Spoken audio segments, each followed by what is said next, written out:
Hey everybody, and welcome back to Questing Through Elystra. As always, I'm Aiden, your DM and keeper of all things Elystra, Questing Through Elystra, D&D, everything that fits under that bracket, and welcome back for another Friday of more than likely mayhem. How is everyone doing tonight?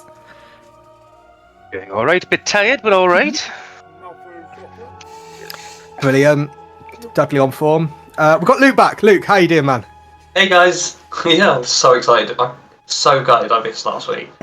But yeah, I'm back. I'm ready to pull some more pants down and see what mayhem and mage hands occur when people are around. Exactly. Yeah.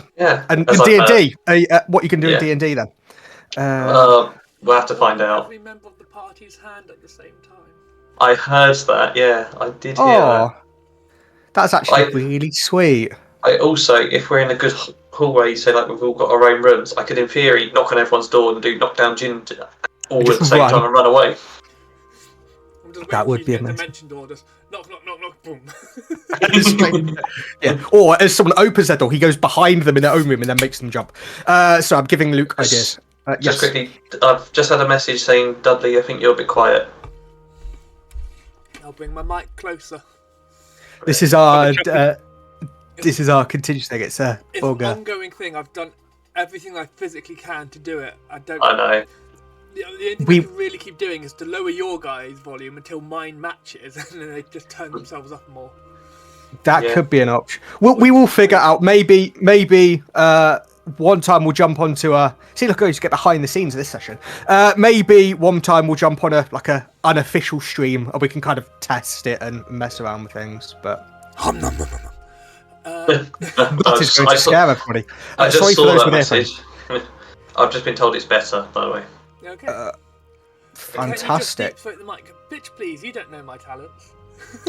Oh Jesus! We've not even started this session. Oh my God! Right. Okay. On that lovely note, welcome everyone. And I will get started with our little recap. So, last session, you awoke at the start of the day in the comfort of the drunken spindle. The smell of breakfast calling you to gather and eat. William spent the day practicing his magic, honing his craft, while the rest of you took in the morning. The calm is interrupted when Hickson arrives, a portly human in his 50s or 60s and the self-proclaimed guardian of Bresk. You listen somewhat politely as he claims to have slain a hydra nearby, though his stories feel far too grand to even be true.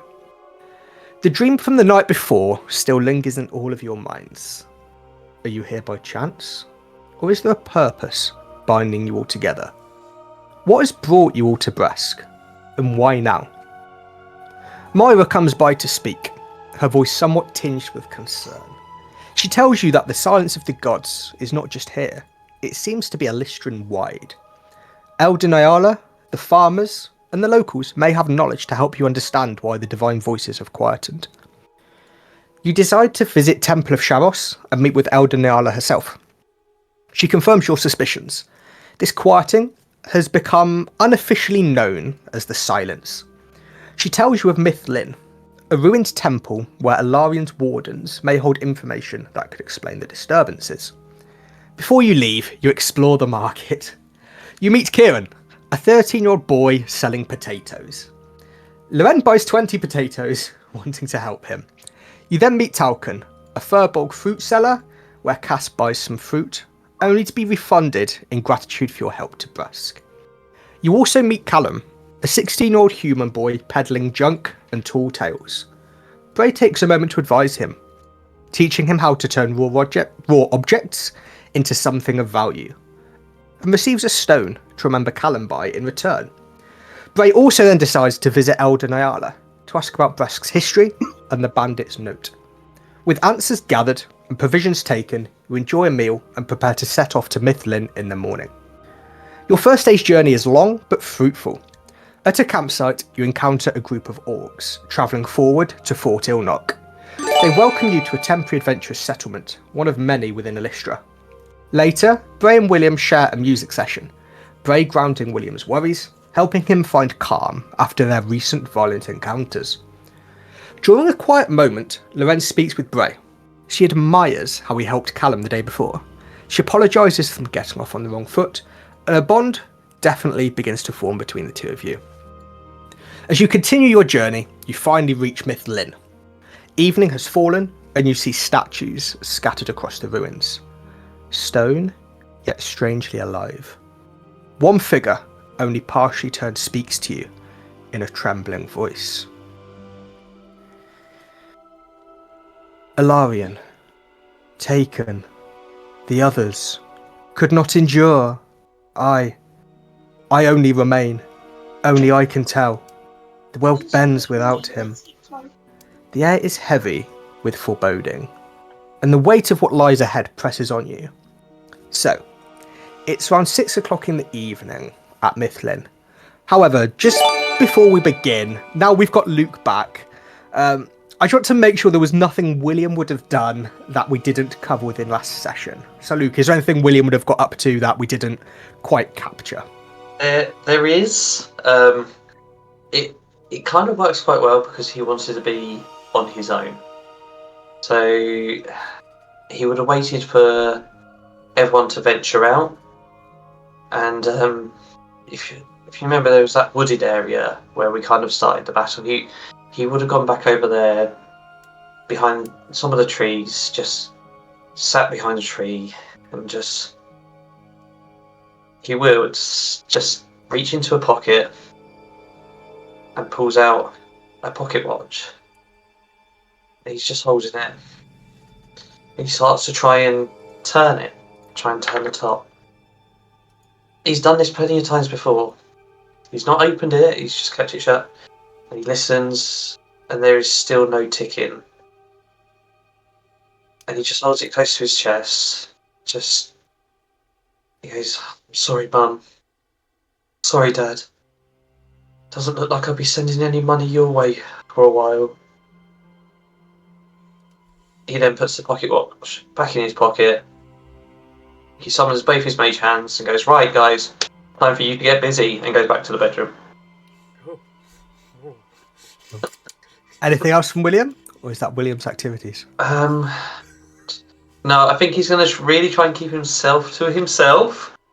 I've just made him I never wanted to take him down that route, but that was, yeah. Yeah, William's definitely hit a definite a route here, hasn't he, bless him? Every time my character turns into a sexual innuendo, it's fine. Yeah, it's what happens. He's started trying to learn a bit more defensive spells. So I'm going to say something that he's going to do is get his mage hands to grab stuff that's in the room, just little things, and throw it, and he's going to try and deflect it with magic and stuff like that, trying to learn things to defend himself. He doesn't want to be a burden on other people. Amazing. So he's sort of working on ways that he's going to support rather than ways he's going to sort of destroy. Yes, there's definitely that thought process in his head of, "Oh my god, I've killed someone. I'm a murderer. I never want to do that ever again." He's a bit traumatized by it. Okay, so as we learn of William's revelations, so as I say, it's around 6 p.m. in the evening, and you are at the ruined temple of Myth Lynn, where you have the half-turned to stone statue. As I said, these are the silent wardens that Eldin Nala alluded to. They're essentially genderless, raceless creatures, very humanoid, but as I say, genderless and raceless. And yes, this most of them you noticed as you were entering Myth Lynn were with these stone statues. Yet they felt like they had heartbeats. They felt like they had life. You felt like they were watching you. But this one here, kind of lower half, probably up to like the waist, is turned to stone, with the top half only being able to move. So, what would you all like to do?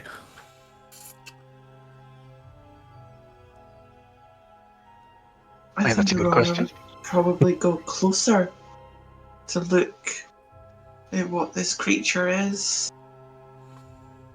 Yeah. Is everyone else sort of following suit here? at the back of the group, yeah, I am following. Yeah, so as you get closer, as I say, they're these very sort of humanoid.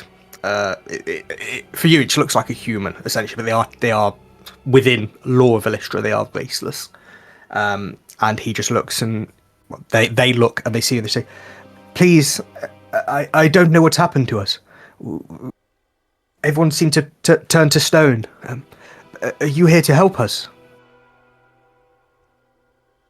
If we can.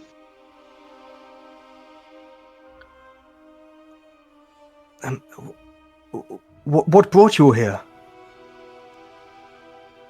Well, we came with questions, but it seems as if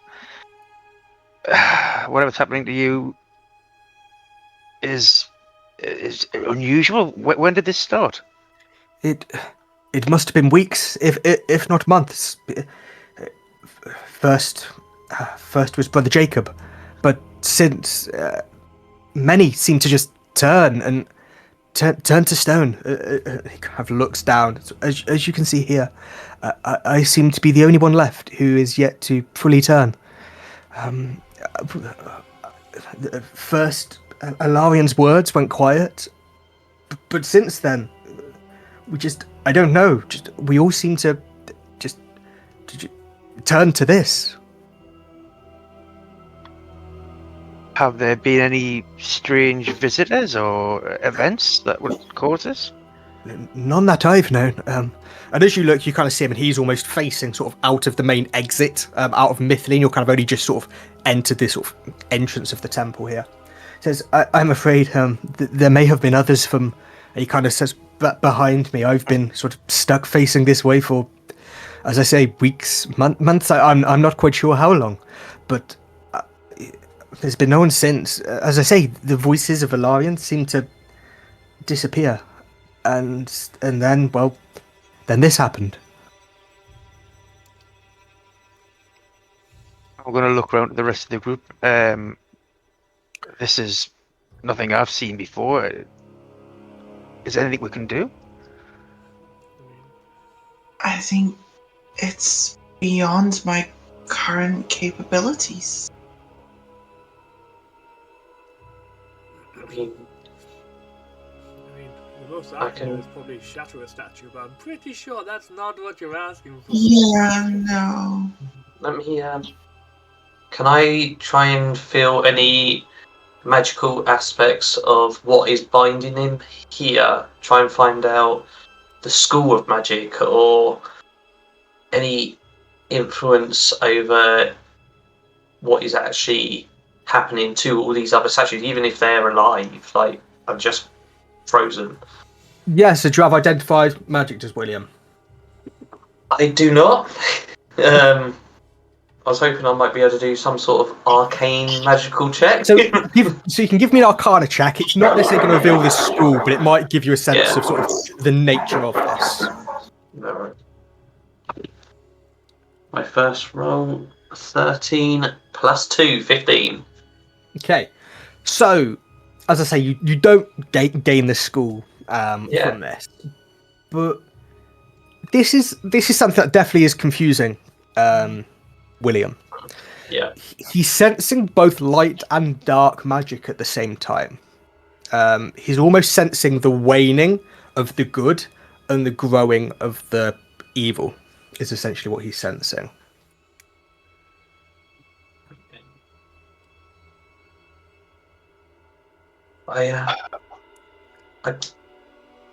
He kind of steps back, like he's had his hand out towards it.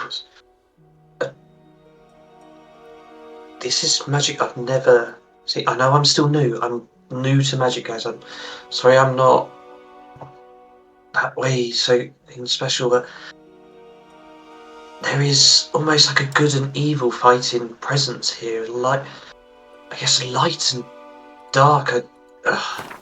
Wrong and right is something fighting here. And I'm worried the dark is taking over the light. I'll look around the rest of the statues. I'm going to go and check the nearest one. and see if there's any sign of life. I'm going to put my hand on it, see if I can feel any kind of heartbeat or breathing or any kind of sign of life. Yeah, of course, yeah. So you make your way kind of to other statues. There's ones that are probably a little bit smaller in stature, more similar to kind of Kaz's height, so we can sense more than just the kneecaps. And he kind of puts the hand on, and you feel we would recognise it as a heartbeat, kind of in our world. Within kind of D&D, I think it's more the flow of magic emanating into these. It almost feels like a heartbeat, but incredibly slow. Like, boom. Boom, boom. Incredibly slow, just slowly pulsing, almost as if they're trying to keep life within this, but not have life resurface. Is kind of the best way I can describe it here. It's almost like they're in some kind of hibernation, deep sleep. Maybe there's something there still, but it's very, very faint. I can try and message one to see if I get a response. Do you think that's a good idea? I think Genuinely, anything's William, worth a I don't try. know. Of course, I'm gonna cast message to Yeah, one of the statues. how many words is message again? Is it 15? Or am I completely wrong on that? It's got no limit. It's within It's got the no limit. range. Oh, is Yeah, it it's- sending, which is... Yeah. Sending is Sending yeah. is 25. Sending because you can send it That's wherever. it, yeah. Message Yeah. is only 120 feet. That's it. But so I point at the one that Cass has just walked away from. Just go, hello, friends. We're here in front of you. Can you hear us?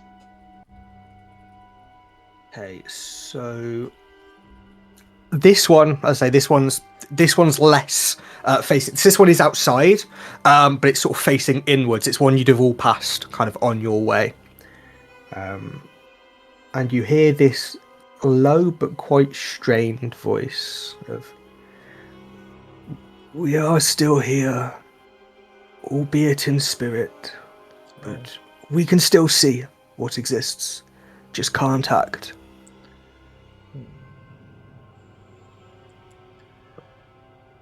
So it seems that the spirits are locked in these places. I'm going to try to do another message. Did you see what did this to you?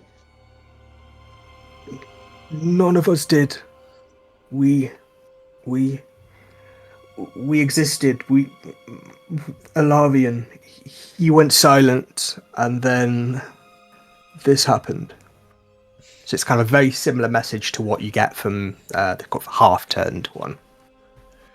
I'm just going to turn to the group and say, does anyone know Alarian? I don't know. I know it from anything I've studied or heard. Having heard that they're still semi-conscious, I take my hand off of the statue's stomach area, And isn't Alarian the one that is that the big old god of creation? I think. Oh yeah, you weren't with us, were you? you were mage handing it up. When we spoke with the elder, she told us about some issues potentially with this god as well. God of creation. Yeah, it's almost like the prime. Like the prime deity when it comes to the prime of all the gods. I mean, have I got that right there, Aurora? As far as I know, I don't know too much. My area was obviously with a different goddess, but yes, god of creation, the prime, the creator. Wait, so he's has he created these people into statues? I think from what you were saying, that it's more with him going quiet, perhaps something else is moving in and asserting its power. As Aurora says that, the half-turned statue kind of speaks up after hearing this conversation, says, "Yes, this is something I fear the most. I believe that as the god's power disappear, that anyone who follows said god or goddess may lose their powers along with it, like us perish or turn to stone. Alarian created us, the Wardens, out of stone, to serve him. It feels like we are going back to that way with his power waning. Maybe other gods and goddesses, if their followers are supported or helped in a way, then I fear a similar fate may see them all. Well then, that is mildly concerning, because if that's the case with you, if anyone's used divine power to, say, cure a deadly disease, will that disease then maybe come back, or? That is my worry. I believe that. And he kind of looks as he can still kind of use his hands. He kind of gestures more towards sort of those who look less kind of magically inclined, probably like Bray and Cass and Lorenn. Bitch, please, my smile's magical. And he says, I don't know how much you know and understand about magic, but magic has to come from somewhere. It might be innate, it might come from taking power from one thing to another. So, say you use your magic to damage someone. If my theory is correct, and our gods are being trapped and the power is going, I worry that that power taken may rebound back upon the user.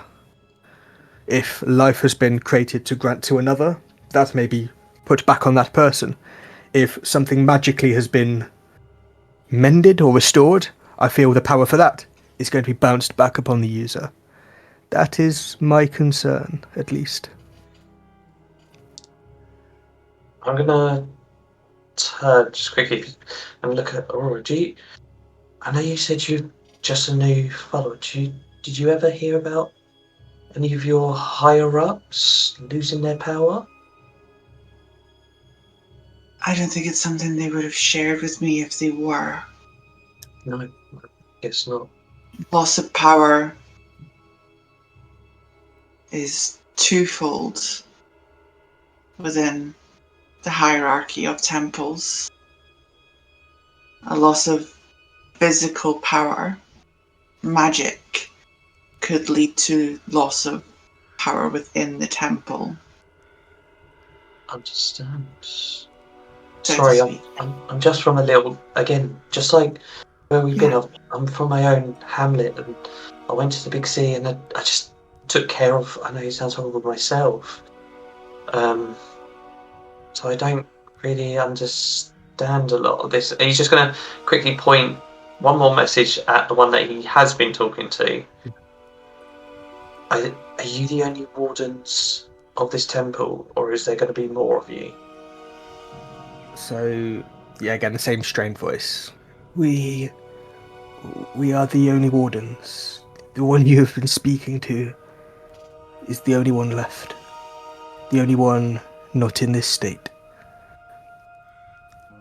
But please, if you can find a way to restore Alarian to this world, I believe that may do a big deal in looking after the rest of the gods. But being the lead god, being those who created it all, I feel he may be the toughest of all to save. Thank you for your honesty. I never asked your name. Oh, sorry, Thomas. Thomas, thank you, Thomas. I'm going to just say that out loud. No message, just thank you, Thomas. Yeah. And just bow. Okay. Look at the rest. Why are you thanking Thomas? Did anything you might need to share? Oh, sorry. Yeah. Sorry. Oh wow. I'm not with my names. Lorenn, you've changed your form. Are you a druid of some kind? It must have been a scroll I picked up. I'm sorry. I just, cats are cool. Cats are cool. Dogs are better, but that's just another opinion. That is the correct opinion, my friend. Yeah, I'm now so doubting our friendship.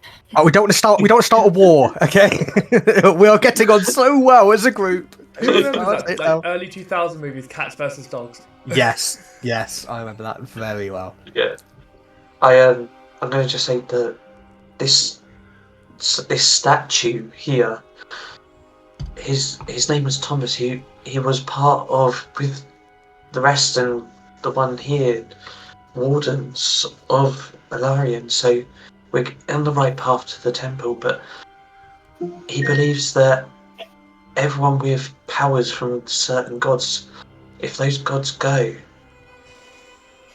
they may lose all their powers.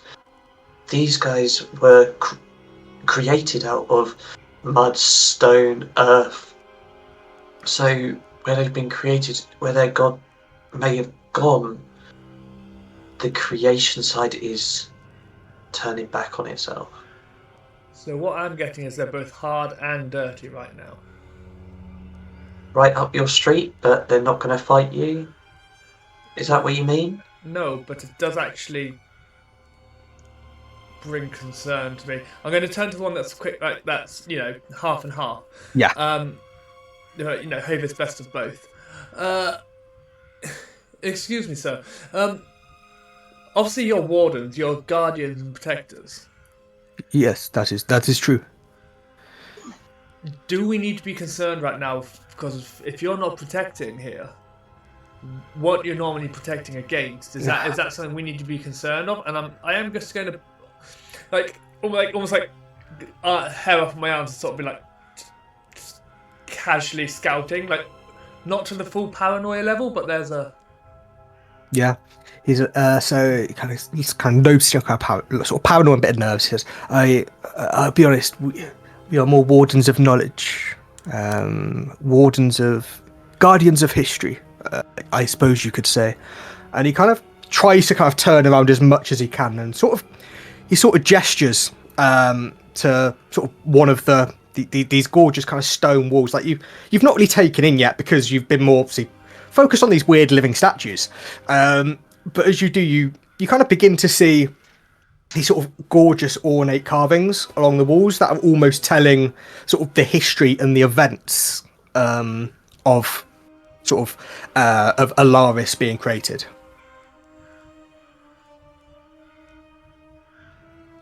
Right. He says, "This is what we keep," and he kind of does a rough kind of gesture across them. He says, "We have it's known as the Void before." And it's this gorgeous kind of swirling of almost mass within this stone. The carving almost seems to sort of sink inward. It's obviously sort of showing sort of the world being created. It goes on to one. Sort of you see these flecks of gorgeous amber and gold have almost been painted on the stone in this one, almost sort of depicting sunrise and sort of love and warmth. But then as he's going through, he stops and his voice catches and he hovers and he just looks at all of you and he says,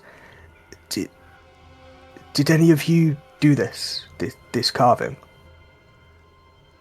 No, what carving? And as he points, you see Alarion, almost depicted in form for the first time. Alarion's form is very free-flowing. There's no boundary. There's no kind of limit to it. It's naturally a swirling mass. But it depicts this mass almost being caged within chains. And next to it, you see this other god. You see this spear broken half beside of it, and their hands kind of reaching towards Alarion. And he looks and he says, "This wasn't our doing. This has been here since we turned. It seems to be showing Alarion being captured and bound. And beside them, I don't know how much you know about gods, but to me, that looks awfully like Sylvain. As I say, I don't know your knowledge, but to me, that massively depicts Sylvain."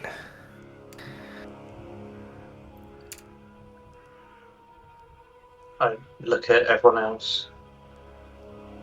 Not a name I'm familiar with. Is Sylvain an enemy of Alaris or an opposing force? Oh, not at all. Sylvain is a god. He's the god of healing, the god of sun and the god of healing. He was one of the first gods created in the Pantheon.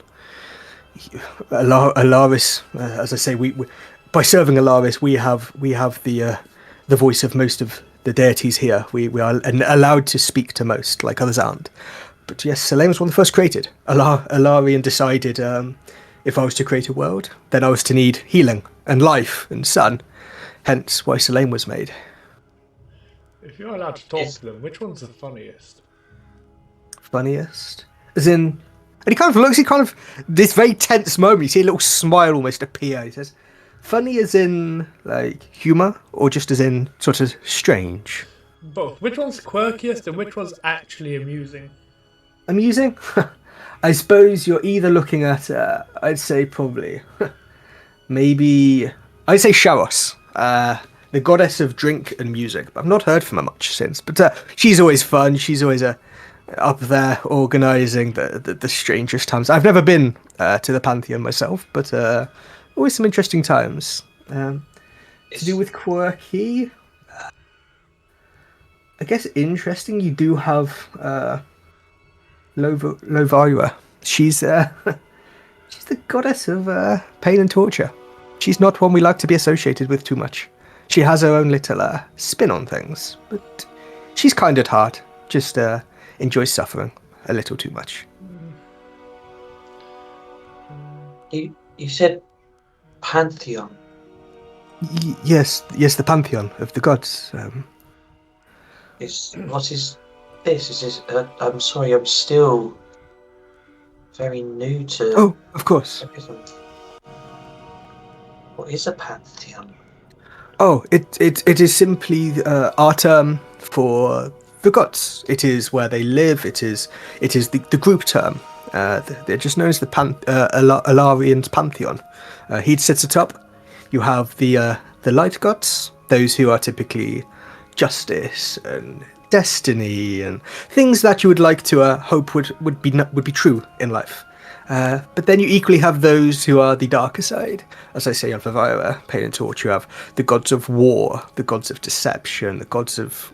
I believe there's even a goddess of spiders. There's many that sit in the darkest. Not to say they are evil, bear in mind. They aren't all bad. They are just simply serving the darker things in existence. So Pantheon is basically like saying it's a pack of wolves, it's a pantheon of gods, a murder of crows. It works, yes. I guess that's what Alarian asked us to call them anyway. Family. It could be perceived that way, yes.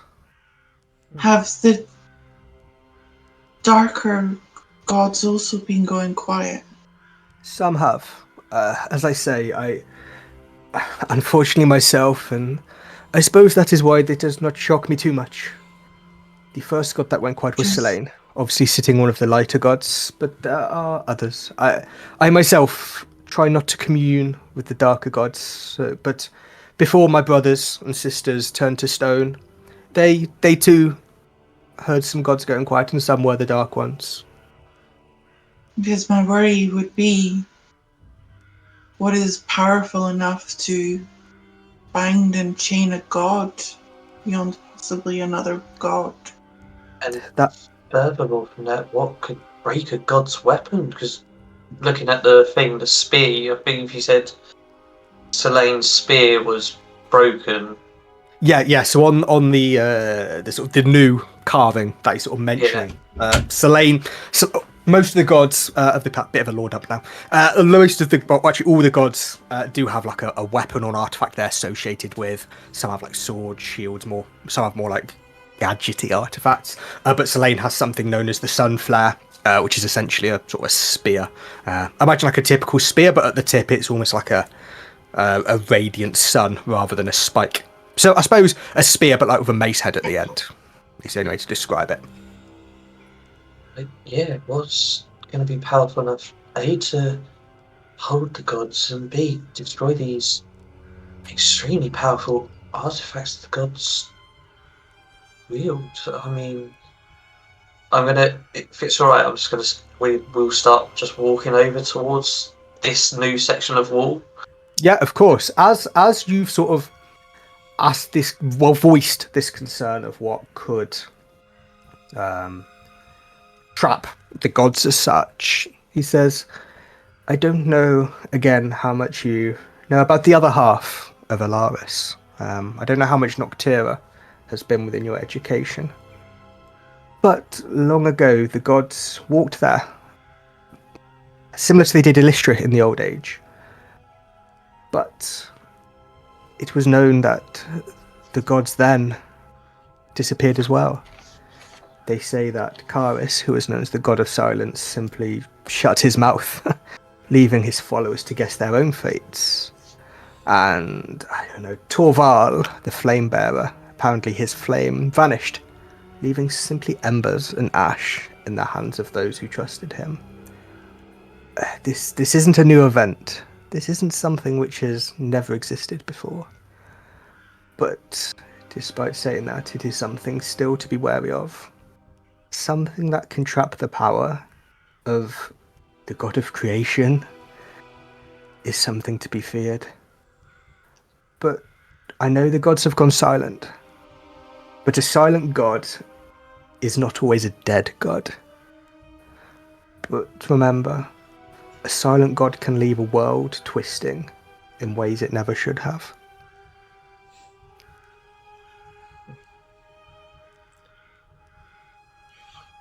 Very heavy words.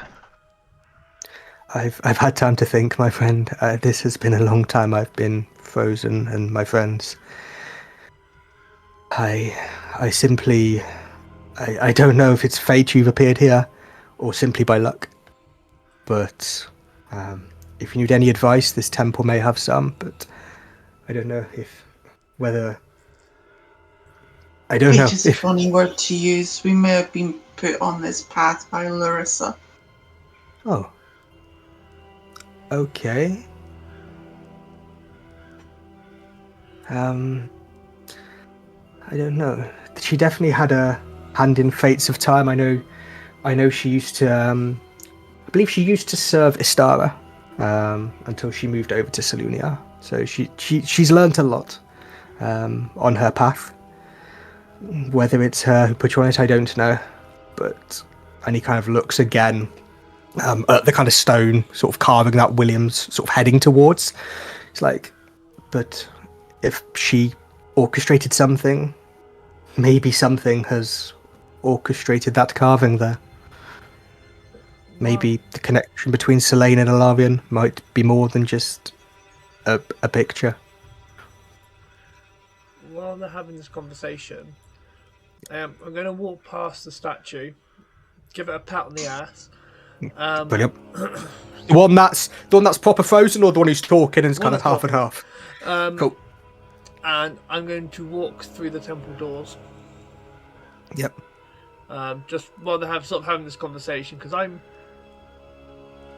on edge. Bray's not a fan of the gods and that sort of thing anyway. But there's something just does feel like it's not sitting right with him right now. So I just want to walk in, sort of have a little scout around of the temple itself. Cool.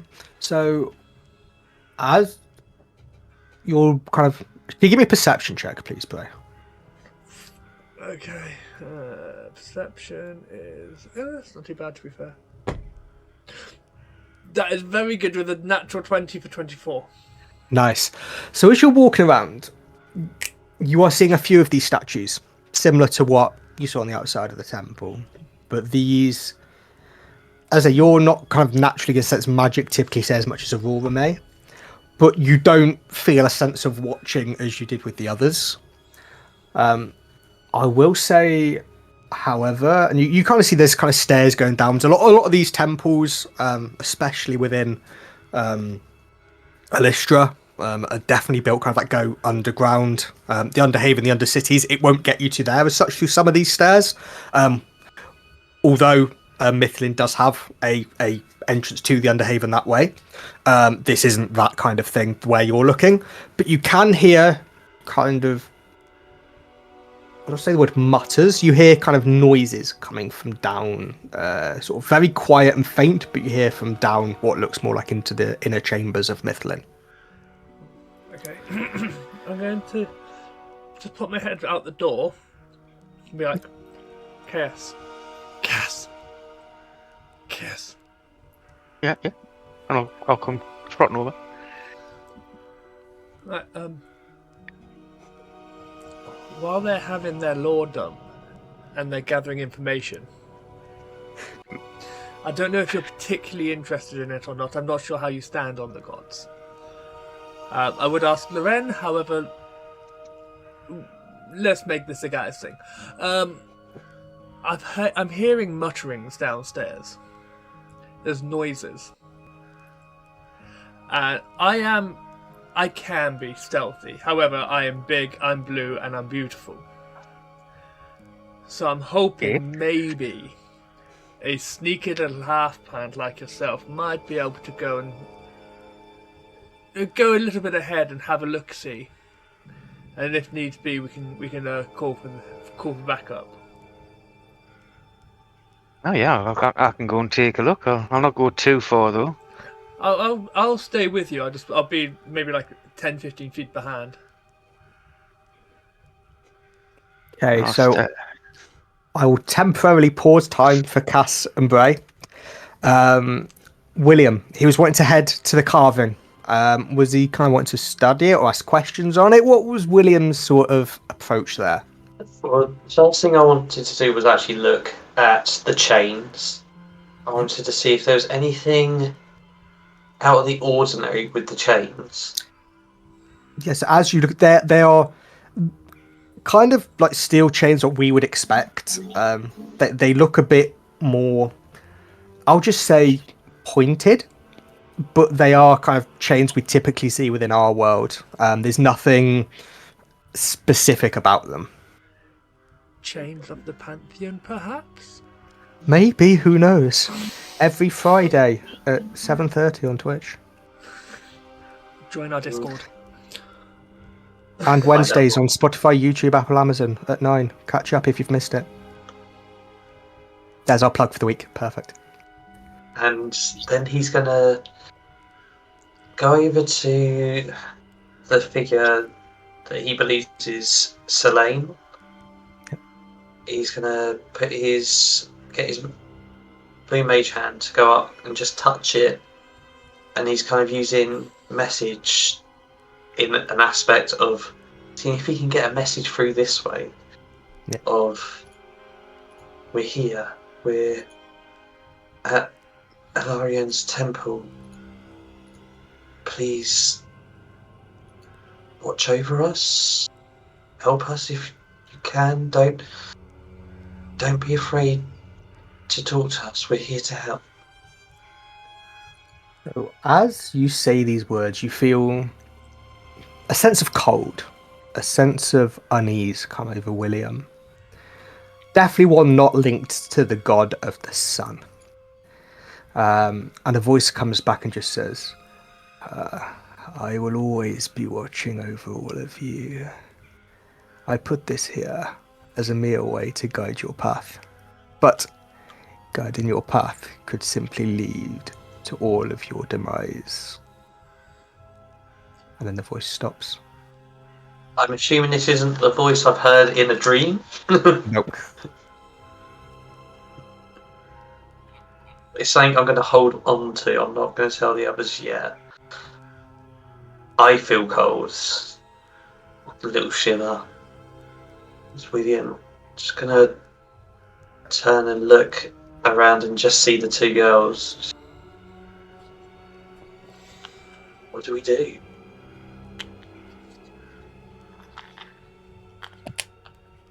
Keep You know. searching. Yeah, I'm not the best person to ask otherwise. I'll just follow. These places always creep me out.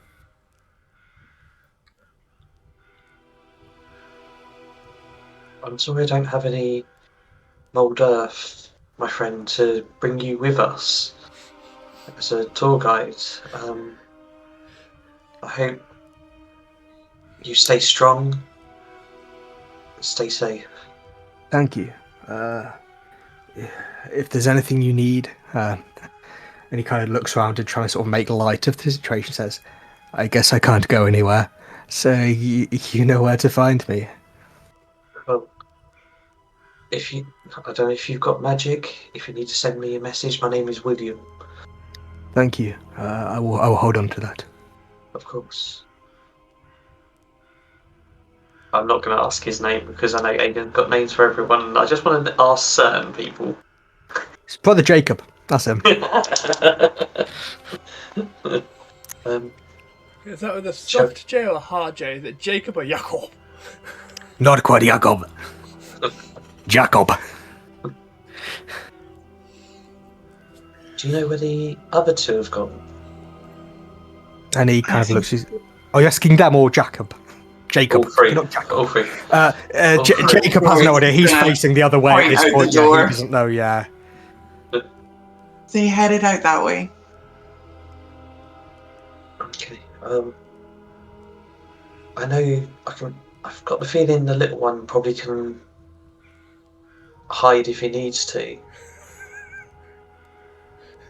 The other one, I know he can hold his own, but maybe we should follow unless you two have anything you need to do out here. I don't really want to split the party too much. I would just like to hang back a second and talk to Jacob a second alone, if that's okay. Of course. I'll just be in the door. Lorenn, is Lorenn following Will or staying with Aurora? She's just following. She's She's places the like this muscle. creep her She's the out. muscle for William. The Whereas beach Bray has like Cass, William has Lorenn. And Aurora's yeah. Aurora's She'll do what she can. She's like, Yeah, "Fuck you, exactly. I'm the She's badass." fine. She's absolutely fine. But it's what's that mentality of? Is a small, must protect. Yeah. So as I say, Cass and Bray are sort of heading their way kind of downstairs, following this noise. William and Lorenn are kind of heading their way into the temple, kind of trying to at least follow roughly where they've gone. And now Aurora with Jacob. She'd just sort of wait until the others had sort of gone a bit of a distance away. With the powers of our gods fading and them going quiet, you are returning to what you once were. That is correct. I am returning to the statue of what I was made. So can I take from that it is merely a matter of time before any power granted to me by my goddess also wanes? It could be true. Any kind of notions to that new, the new carving? He says, you note Sylvain, his powers were, as far as I know, I don't know many else who've actually disappeared. However, looking to, I presume Salunia has as well, judging by your question. But those who worship Sylvain, there's a region of Elystra known as the Kabar. That is where many of Sylvain's worshippers reside, and I've heard there that many of those are losing life force. The life force they used to heal with has been taken from them, leaving some dead, some motionless. Some have been okay, simply lost powers. But that is the minority, my dear. Most seem to be falling altogether. I haven't noticed a decrease as of yet. In fact, I feel stronger than I have even days ago. Your friend, the one with the hands. Actually, all of you. You mentioned, I believe Larissa, was it? We've all got hands. Yes. You mentioned Larissa spoke. Maybe the fact she is speaking to you is what is keeping your powers alive. Maybe, I'm not saying she is becoming the one you serve, but if she has taken it upon herself to bestow some sort of protection to you, maybe that is what is helping you keep your powers alive, despite your god waning. She definitely seems to have her eyes upon us. She took my prayer and sent it out across the land to draw these people to me. I don't know. It is something I've never quite heard of, but it isn't strange. It isn't. It doesn't sound unrealistic. So I think that could be a thing.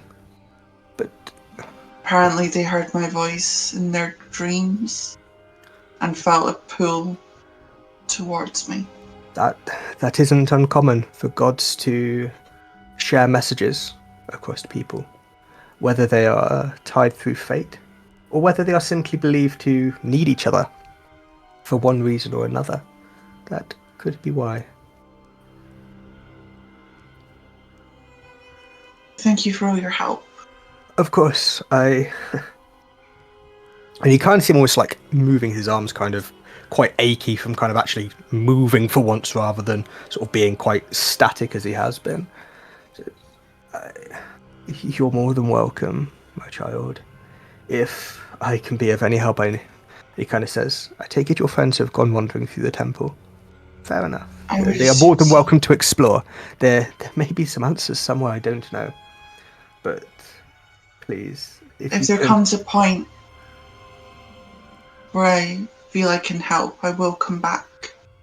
Thank you. Hopefully as I said, be careful. Restore you.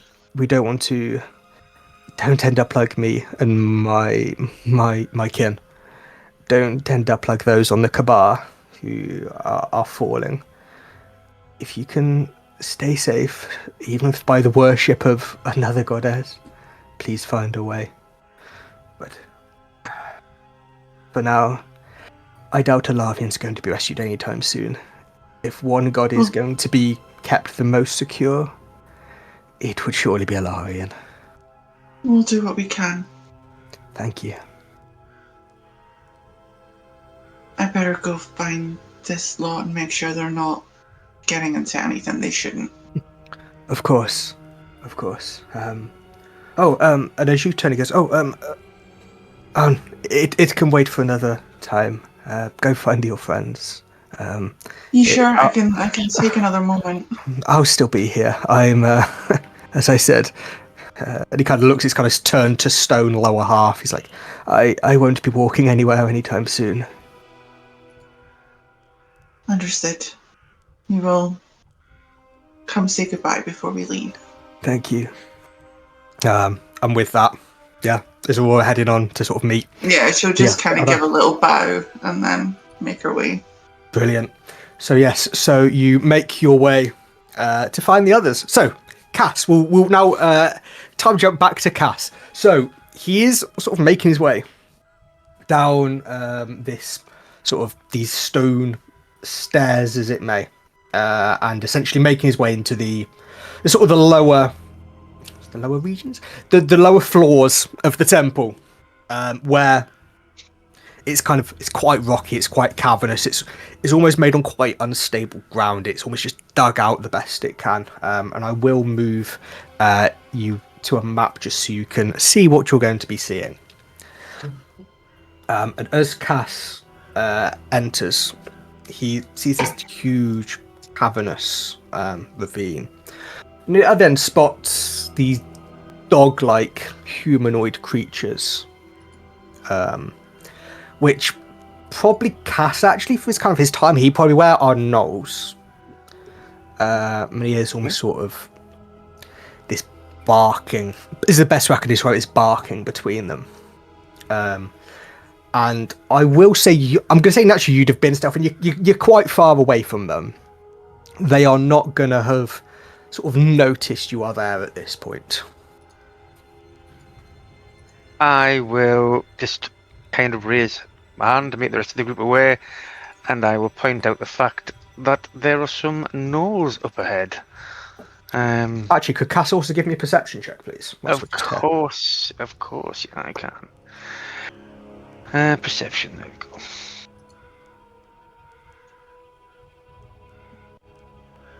I'm on computer. That would be 20. Fantastic. So you do hear some sort of ruffling to the sides of you, which are some gnolls who have caught the fact that you are closer, but they are not acting. They're almost just watching and eyeing you and following you. It's like kind of as they're just sort of sat breathing and just eyeing you. Yeah, as soon as I know what to say, I'm gesturing to the rest of the party and just like, company, and pointing them out. Are they staying back at the moment? They are staying back. They are all just eyeing you up. The ones at the far end, at the sort of the north of this map, they've clocked you.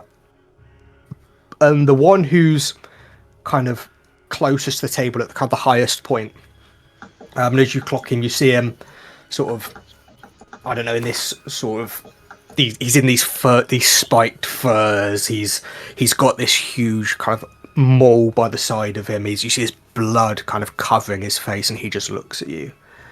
And in quite broken common, it's definitely not natural to him. He says, "Why here?"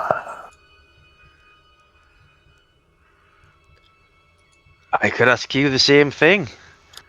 Here. Fun to kill. I'm really hoping everybody behind me can pick this up. They will be hearing, yeah. Like, the way this is built, his voice is echoing and carrying throughout this chamber. Are you responsible for the creatures turning to stone outside, the Wardens? Stone people. Not us. You dead? That us. I'm going to have to strongly disagree with you right there on that point. And as he says that, the gnolls surrounding you begin to go towards you. I'm really possible. I need all of you to please roll for initiative. As I actually do change combat music. Oh, what's William got? A natural 20 for 22. Oh, brilliant. He's straight in there. I wasn't Mine's last a time. 9. 9 for Lorenn. Aurora? 6. 6. Kaz? 18. 18. And Bray? 23. 29. Oh, you... One.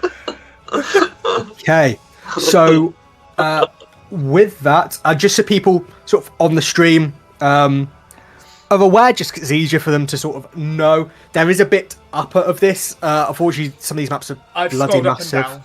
Oh, fantastic. So you do all know. Amazing. So those actually, probably need to make it a bit more obvious for those on the podcast.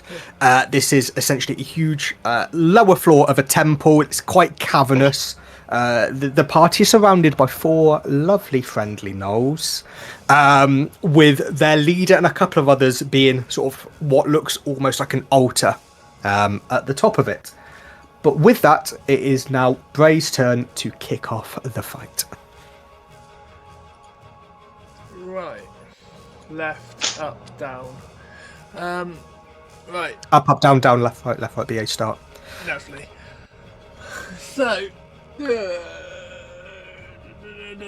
your next dice roll is going to be a natural 20 now, but you said that. Konami code, it's fine. Yeah. So I'm going to take the left-hand side, 5, 10, 15, 20, 25, 30, 35, 40, because monk. Yep. And I'm going to pull out my trident, and I'm just going to literally, like almost like I'm jabbing the end of it into the ground to lift myself up over and come straight down the top of my trident. Oh. That bloody trident. It's my baby. Oh, forky now. Not a natural 20. It's an 18, however, plus whatever it is to hit. Yeah, you're hitting that, mate. I'm assuming I'm making some form of contact. Definitely on that. And that is 13 points of damage. Nice. And He's still standing. And as I pull the trident out, I'm going to lean back, like shoving the trident down behind me, and I'm going to kick myself up, and I'm going to basically use my bonus action to make an unarmed strike, as I'm going to kick it in the jaw. Nice. Dirty 20. Cool. Yeah. And that will be 9 points of damage. Nice. And I'm going to put in my first Strike of the Storm Giant. Brilliant. It needs to make a con save if... That is a 12. Fucking passes as well. I will get this to work once in this campaign. It's going to be the most hype thing for me personally. It will be the final fight of the entire campaign. It will hit. The bad will go roll on that one, and you'll be like, it's just going to pass with his legendary resistance. Yeah, exactly. It never happens the whole campaign. But yeah, that's 5 points of lightning damage. Cool. So this kind of combination of the trident hitting it, the backflip, the lightning, essentially frying this gnoll, has left that gnoll dead. You've started this combat and you have almost showed the party we are not taking we are taking the fight to these creatures. They are not bringing it to us. As I can see, Bray's probably writing a kill down on the kill count. I am. Fantastic. Is that Bray? That'll be the end of my turn. Amazing. Will, you're up. Okay. Moving here, just so I can see everything. You see, he's almost a little bit clammy, a little bit like, God, what do I do? Well, I don't actually know what to do. And he's just going to point. I just need to see how far away. Where's my ruler? Good old above VTT rulers. Yeah, so the one to the right, the furthest right of me, I'm just going to point at him and just go, brain freeze! And he's got to make a intelligence save. What was that, the one on the far right? Sorry. The furthest right, yeah. Cool. 11? 11 fails. Oh, of course. So he is mind slivered. So he takes 1d6 damage. Where is my dice? 6. Nice. Gone to a proper brain freeze. And obviously if he has a saving throw before my next turn, I get to roll a d4 and subtract it from it. Oh, I've accidentally rolled on the game as well. That's fine. Is that Will? That is Will. Okay, so this is the Noel who's at the top of this map, who's sort of guarding the top one. Kind of probably seeing Kaz at closest. It's going to draw this bow to try and take a pot shot at Kaz. However, that is a 15 to hit. Oh, I can't remember. No, it does hit. It meets it, beats it.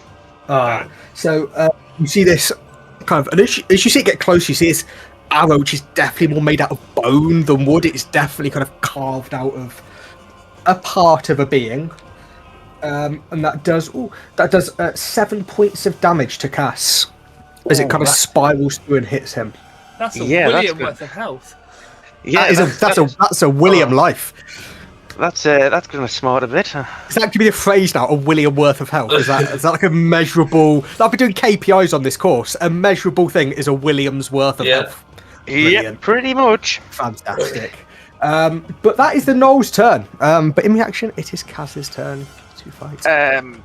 Very much unhappy about being hit. Kaz will quickly look around. He's going to pick the target across to my left, the one just a little bit further ahead from Bray, And I'm going to try and get a shot in on him first Nice. with my crossbow. So let's try that. And I'm really hoping a 21 hits. Yeah, 21 definitely hits. If I Excellent. said no to that, God bless you all. That'll be it. But not very good on the damage dice, but we've got 5 damage there. Nice. And then I think after that grievous hit, he's going to then take his bonus action to hide. This broken kind of temple floor area. Yes. It's probably just shy of Cass height, a lot of it. So I'm going to move over just a little bit and kind of duck down behind this corner bit of masonry that seems to provide me a nice bit of cover. And that will be my turn there. Fantastic. So it is now the blue one who was striked by Cass. You kind of... Cass won't notice it. Bray, who's closest, will almost see this sort of bloodlust come in the beast's eyes as it charges towards Bray and tries to almost make a sort of a slash with... These gnolls are more sort of on all four... I don't know what the term is for being on all 4 legs, but they're essentially on all 4 legs. I'm not an animal person. So I don't know these. Quadrupedal. Thank you, everybody, for quadrupedal. That's going to be forgotten by the end of tonight, but I know it for now. So they run at you, and Ghost sort of take a swipe with his claws, and goes to hit Bray for a 14. No. Yeah, I know, Bray's ridiculous to hit. But that is the Gnoll's turn. So now it's the leader at the top, and you see him kind of see all of you there. And you just you're seeing this blood dripping out of this mouth, and he's kind of, you see his kind of bits of like flesh tied to him, ready to kind of snack on. He just looks at all of you and says, "It is your turn to die," and just makes his way to there, and that is him. He doesn't have anything ranged, but he's just kind of trying to threaten you guys somewhat. It is now the kind of gnolls who are to the right of you all. So this one tries to run in, can't go any further. Notices Will, and similar to the other, but not quite a bone bow. But he pulls out a very kind of, it's a long bow, but it's very tattered. The wood's chipped. It's a bit dodgy at best. But he's going to try and take a shot at you with this long bow, which is an 8 to hit. He misses. So William is safe for now. It is now, however, the other blue boy who is going to go next to his master, and he's probably going to try and fire at Cass similar to its friend, but I believe he has disadvantage because of you hiding. Was it add to AC? I didn't actually roll a stealth check to hide, I've just realised. Would you like me to roll that now? Yes, please. Yeah, 'cause if he passes I the was height check, he remiss. can't be seen. Yeah. But depending on the amount of cover, because he said it was about the same height as him, it Yeah. would give I either 3/4 cover or Or full cover. potentially. Yeah. Well, that was a 13. I do have a big arrow sticking out of it still. That might be giving the game away slightly. You're fine. I got a 4, mate, with... Oh, it's on my passive. Oh, it's fine. I'll say I can't see you, so that's fine. But do you know what? He's probably going to go for William as well, being the easiest in sight. I'm sorry, William. You're the most obvious target other than that. I put myself right in the middle. You have, actually. And that is a... maths is not helping me now. 21 to hit. Silvery barbs. Okay. You were done. Oh, That's a 16 to hit. hang on. Yeah, good point. Two How far questions. away is he? Because would the person shooting have disadvantage because of the range? Nope. In that case, the silvery barb's in range. So How far away is? he is 120 foot away. Okay, well, I'm guessing I can't use my font of magic on a normal reaction turn. No, I don't think I can. Yeah, that hits. That hits. So that is a... I rolled like shit. That's 2 points of damage. That's fine by me. It's a d10 plus 1, and I rolled a 1.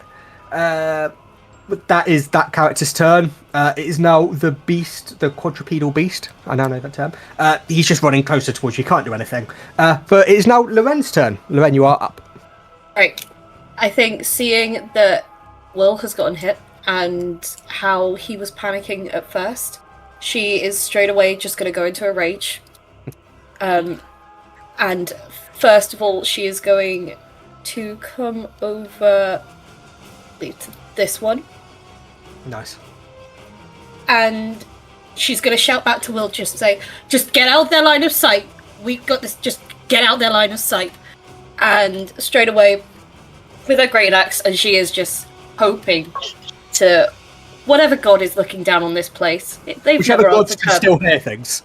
Yeah, presumably. They've never heard her before, so that is 15. Yeah, that hits. Yes. Cool. So in that case, that is 9 damage. As Nice. she swings down. What's it and- again? Is it an axe? It's a sword? I can't remember what Lorenn has. Great axe. Great axe. So she swings with this great axe. Yeah. And pretty much carves this knoll in half. She is seeing her friends being attacked, even these quite new friends, just sends it into this utter fearsome rage as she swipes straight through this knoll, cutting it in half. Amazing. I think that's her first one. Right, and yeah. I think it is actually, yeah. Alright, in that case, once it's down, she's just gonna kind of like spit at it before looking at the next one and going, I'm coming for you next.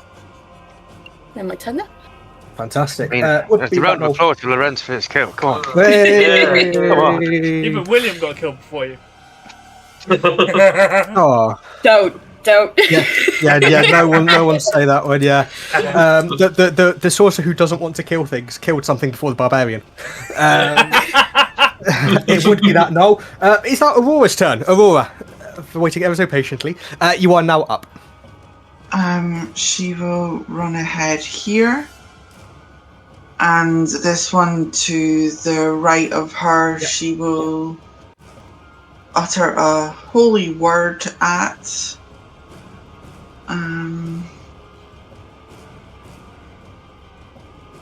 There is a 23 to hit. That's definitely hitting.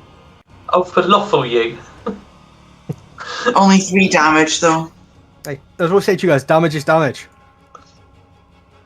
Especially some of these fights. Is that Aurora?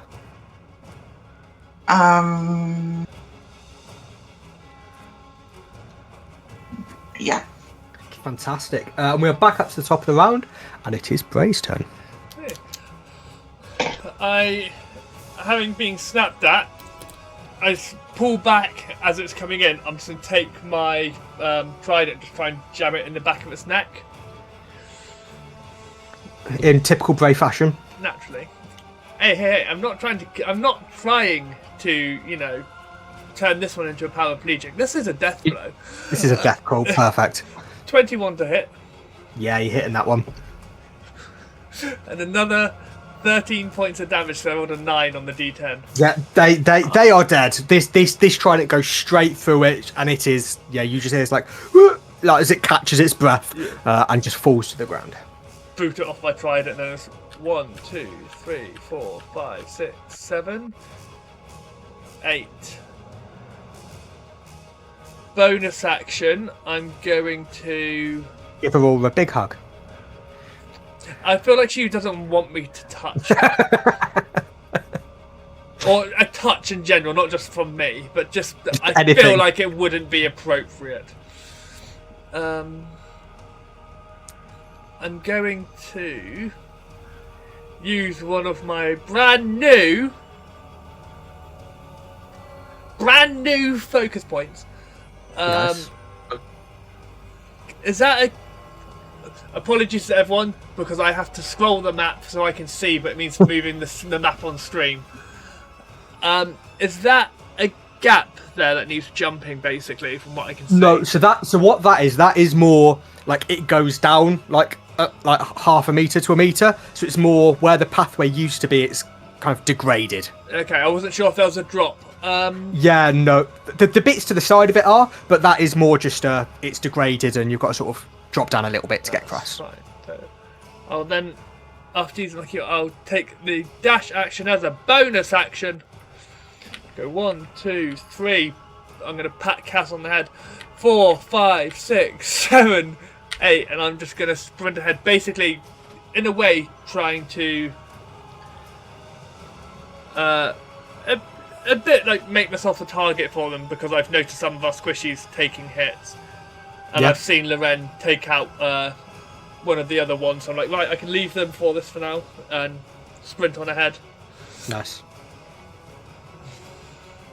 I could have gone so much further if I'd used my action movement properly, but I thought I had to go round to that white one on the right hand side and then up. Nah, lucky. Oh, right. That will be me. Fantastic. So quickly making a couple of notes because that's how I do my recap. It is now William's turn. We're listening to what Lorenn has said, like just find somewhere to hide, and seeing this blue blur that's just kind of killed two things over there, run over, like just darting around. I know it's safe to the left, so I'm going to run up to these walls here, but I'm going to try and almost hide behind them a little bit. Yeah. Are you Yeah. taking the hide action, or are you just sort of I'm just gonna be there. narratively hiding? Narratively, like Partial cover. yeah, partial cover. Cool, fantastic. So it is now the I've- no worry. Is that William? By the way, sorry. No, I haven't finished. Oh. Wahahaha. I'm going to. You see him? So, come on. Well, they're fighting. They're fighting. You can do this. Bonus action, innate sorcery. Nice. So I start tick, tick, tick, and you see the blue and the green glowing off of me. Even my eyes are really starting to go blue, green. And I'm then going to Font of Magic, Twin Spell, Okay. and I'm going to cast Sorcery Burst, which has 120 feet Cool. at the two that I know Bray is running to. So the two sort of blue circled ones up there. Yeah, up the top. Cool. My plan, if I can choose it, it's probably going to roll loads on the thing, so I'm really sorry because I was trying to open up something. I'm going to try and do thunder damage Okay. because I'm aiming for... Actually, no. Psychic damage. I'm aiming for non-lethal if it gets to that, but I doubt it will. Okay. So, yeah, my whole thing's frozen because it's trying to roll. So, to hit the first one is... We'll start with the left one first. The left one, 16 to hit. That hits. Okay, I'll do the other one, see if it hits whilst I roll it. Oh, it's 14, so 19. That hits as hit. well. Cool. This is a D8. The way I remember D8 is 2 D4s kissing. And, That's quite a good way, actually. yeah. And 6 damage to the one on the left. Nice. 6 damage to the one on the right. Keeping it fair. Why not? Keeping it fair. Is that now William? He's panicking. And then just start to, just hide a little bit if he can. But Fantastic. that is William. Okay, so it's now the orange Null Boy who is going to run forward, sort of try and not quite get in line of its sort of leader, but at least get close to it. And seeing Bray running close is going to get this long bow out as well and try and this sort of the bone bow again. And that is a 18. That just hits. Ooh. Silvery barbs. Do I have to take this next one? So if I get a 20, is it a critical? No, you Or take just lower. he picks it. The triggered target re-rolls the d20 and use the lower roll. Use lower. I was like disadvantage basically. Yeah. And then he gets to give advantage. Oh, to someone that was a 19. else. Okay, so it's still going to hit. Yeah. I'm going to give Lorenn the advantage. Cool. You just see my mage hands come along and try and grab the arrow and just try and pull it so it's just slightly out of the way of hitting you, but... So I'm going to use one of the dice that Dudley gave me. So that is it. Oh, okay. That is 9 points of piercing damage to Bray. Ow. My nipple. He gets caught in one of the My hammer. mole yips. But it is now Cass's turn.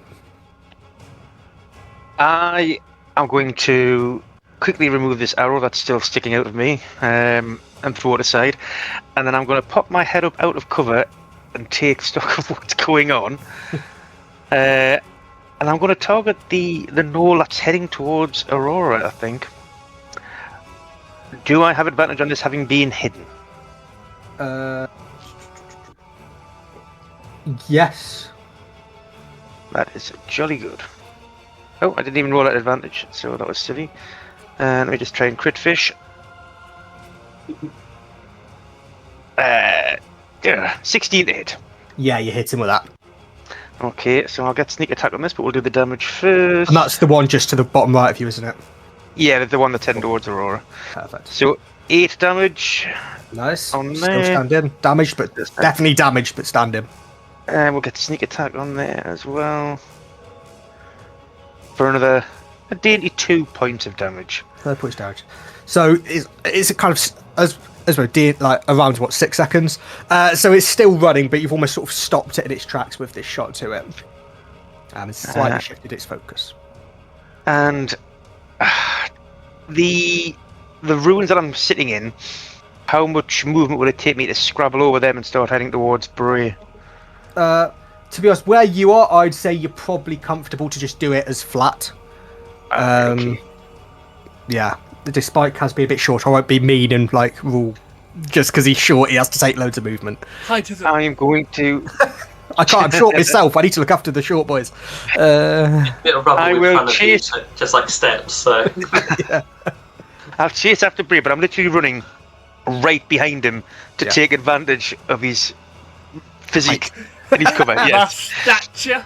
Hey, he's That's just it. trying to look. He's just trying to look at Bray's ass. We know what's going on. this is It's a it. perfect height at this point. Let's be fair. That's the level I'm at. I mean, it's got to be done. And I'll end my turn there. Fantastic. Would be Noel. He's dead. So it's now the lead Noel, who gonna makes way a little bit forward, just getting closer. Not doing anything, just getting that bit closer to you all. It is now the one who has attacked. Who probably actually seen Lorenn destroy one of their friends is probably going to shift its attention to Lorenn and go and try and take a bite out of Lorenn. And that is a. Let's do some maths again. 14 points to hit. Yes, beats it. Oh, okay, let's do a lovely d4. Okay, so that's 4 points of damage to half to 2. That's 2 points of damage. So not a lot, but he's trying. Level 2. Okay, so it's now the blue boy at the top. So he's going to head down, and as its friend, go and try and take a bow shot at Bray, seeing it running towards it and being probably the largest threat at this point to it. And that is it's a 9 to hit. Can we Sylvie Barbs that one, please? Well, just. no, sorry, I've already used my reaction. Oh, and it's the lowest as well, actually, isn't it? So Yeah. It's anyway. Yeah, it would be the Knoll. He's dead. Lorenn, in reaction to being nibbled by a Knoll, you are up. Nibbled by no, sorry. The silent G. That's the session title there. Nibbled by a Knoll. Alright, she, after getting nibbled by the knoll, she's just gonna stare at it, be like, what are you doing? Like, come on, you're fighting for your life, you could do better than that. You got advantage on this attack. I know, I was gonna say it's a good thing, I rolled like a 5. That is... 13 to hit. Does not hit, I'm afraid. So she's got her great axe, and I think because she is just where she has gone nibbled, and she's just so furious with the fact that it even tried, she's just off her guard. She's just like, what? Okay, no, this isn't fair. Like, just you watch. Anyway, my turn there. Amazing. So we'll get Knoll dead again. Aurora, you are up. Okay, she will run 30 feet forward. Does one of these gnolls look more like a boss to her than another one? Yeah, the one in the middle, sort of with the red face, that is the one that is... He's not like massively bigger in terms of like D&D character size, like categories, but he is larger, bulkier, and looks more fearsome than the others. He is aesthetically that bitch. Yeah, but he's quite covered in blood, so he looks like he's definitely been in a fight or two. Right, she'll target him with a guiding bolt. Nice. No, 9. 9. Doesn't hit, I'm afraid. No. 9 means no. And yeah, I think that's it. That's all she can do. Okay, back up to top of the round, and it is Bray. Can I just quickly, I can just imagine Bray running, and where Cass is caught up, and Bray with his buns are still, you just hear, as you get closer and closer. It's not even getting a round of applause. Literally, it's what I had in my head, but everyone was talking, I was like, I can't, and it's just stuck there until it's just, William, are you using thunder damage again, or is it just my cheeks? Yeah, is that thaumaturgy in your pants, or are you just happy to see me? Oh, right. I need to go. Right, ruler. I get to that one. Okay. I'm going to run up, get right into combat, and I'm going to use my bonus action to drink my health potion. Nice. 4 and no, that's a little D4 on the floor. We don't like that. That's a 4. No, that's dangerous. So I heal for 7, Nice. and then I will use my action to. I'm going to take the dodge action. Oh, okay. Basically, I wanted to get up in the face, and basically be like, yeah, come at me, bro. Basically, it's a, what you gonna do about it?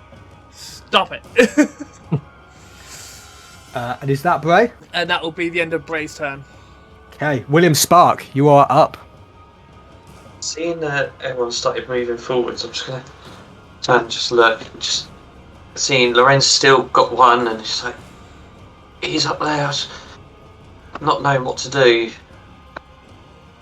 I'm going to once again twin a spell. I think, yeah. Actually, how far away are the ones up the top again? So the orange one is about 100 foot. The two blues are about 70, 75 foot. Okay. William's going to get up on the wall. Just come across here first. I think that's going to make him closer. 60 foot, just to aim for that one. That's there. Yeah, they're both blue ones are 60 foot now. Yeah.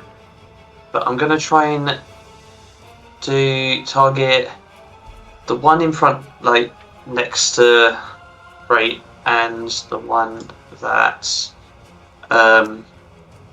Lorenn is fighting. And I'm just going to read, sorry. Sorry, my headset cut out the apologies. Which ones are you attacking? So I'm going to attack the one next to Bray that he's just got up to, and the one that's on Lorenn. Cool, perfect, thank you. Okay, and I'm going to do, once again, Sorcerer's Burst, like I say, twin spell it, and knowing that he's panicking, not going to lie, he is panicking, he's going to try and make sure that he's doing non-lethal damage. Okay. And so the thunder. Well, the one next to Bray, I rolled an 8 plus 5, so that's 13. That does not hit, I'm afraid. Okay. I'm going to use a different ability then. Seeking spell. I get to spend one of those points and re-roll again. Natural 20. That one will hit. So that's the one next to Bray. Let's roll the one down there, and that's a 19 plus 5. Yeah, that hits as well. Cool. Right, critical damage. It's the whole, whatever the dice is, and then another one. The dice. Yeah. Re-roll the dice. Yeah. Can't remember if we've said that on this one. I think it happened in session 1 potentially. I think. Okay. I think someone critted straight. I think was it you, Dad? Who was getting loads of crits in session 1 in combat. Someone was. I know I was in one of the one shots. I got like 2 or 3 crits. Oh, it might have been the one shot. I think you rolled a nat 20, but it was because I did silvery barbs. Yes. So we didn't get to do it. So podcast listeners and people watching, hi-de-ho. Our critical roll damage is a little bit different. We, instead of rolling double dice, we maximise everything that we can and then re-roll the dice on top of that, just to make it feel a little bit more painful. Rather than rolling 2 ones and being a crit. Yeah. So it's a D8 already, so it's 8. Dudley? Not to be too rule lawyery, You can only do non-lethal on a melee spell attack or on a melee attack. So the magic damage would kill it regardless. I thought you could do it with its, as long as it's not certain spells, so you can do it for psychic damage. I'll probably do psychic damage, because that... Or is that all changed as well then? I think it's changed. It's where it's literally only melee. Because you can you hold back with a melee attack, basically, to knock it unconscious. Okay, well he's thinking he's doing this. He clearly ain't. But he's going to do it... I'll do it as psychic damage, because then at least then... I've just checked, it's just melee. Yeah. Yeah, okay. Sorry. I'm going to make sure he gets more traumatised. So, it's 12 damage to the one next to Bray. Cool, fantastic. And 2 damage to the one next to Lorenn. Well, the 2 damage to the one next to Lorenn does kill the gnoll. It was on 1 hit point. So so no matter what I rolled. And you stole a kill from Lorenn. So welcome to that friendship. So he points at both and he's like, yes, I've hit that one. And he turns and looks and he sees that one crash. I've done it. Oh no, I've done it again. And he's going to lose his innate sorcery. He's just drops it. And that's Will? That is Will. Feel a little bit bad now.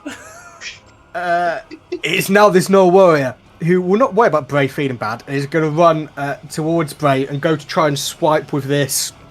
I guess it's like a spear, but it's kind of sort of like more hooked. It's more like a shepherd's crook, but kind of longer and sharpened at the tip. And he goes to strike. No, it's an 8. He's too excited. He's running to try and guard his leader, kind of very pack focused. But unfortunately just misses Bray completely. Cass, you are now up. Not quite used to fighting as a group. Quick look around. I can see that Bray is getting somewhat surrounded, even for a traitor as talented as he is. So I'm going to try and help him out, and I'm going to aim for the one to the right-hand side of him. Cool. And see if I can assist. So let's try and hit him. Not with that roll, I won't. That's a 7 to hit. Yeah, do not hit that one, I'm afraid. Yeah, I didn't think I would.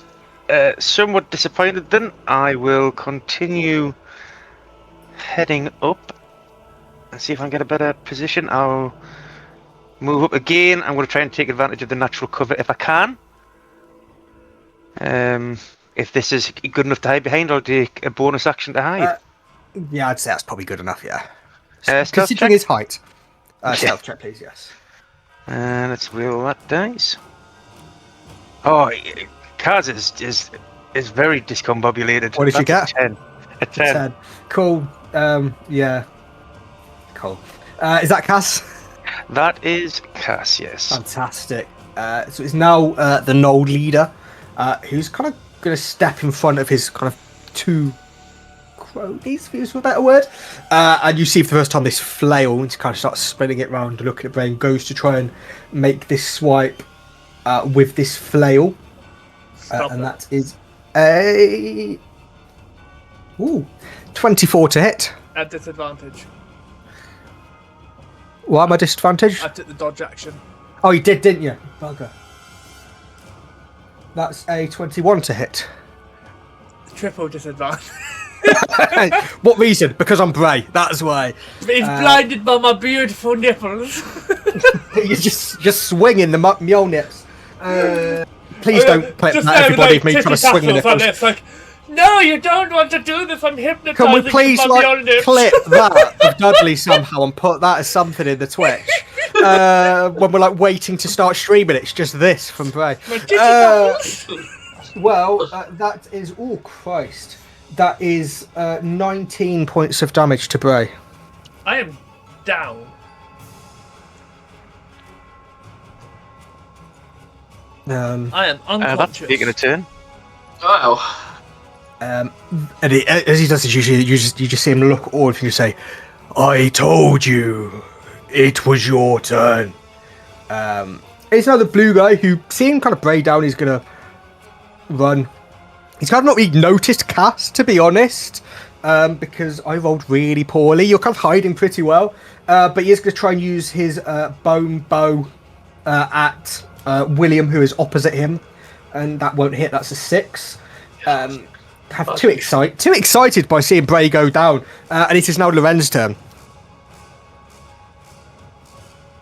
All right. I think seeing the knoll just like fall in front of her, she straight away looks over to William. She knows exactly what's going to be going through his head right now, and she looks over to see all the others getting both surrounded, Bray's down. So first of all, she knows she can't really do much from here, so she's gonna first come over to Will, just put her hand on his shoulder and just basically check if he's okay before looking at the others, just trying to stand there trying to figure out where exactly she's going to go next. And because she can't really do much, she's going to end her turn there. Cool, fantastic. Action dash. Oh, true. But then I wouldn't even get close to doing anything either way. The more chance of getting hit. My point. Yeah. Yeah. It was more a case of because of what's it called? You still can't reach them on your next turn if you don't do it. If you know what I mean.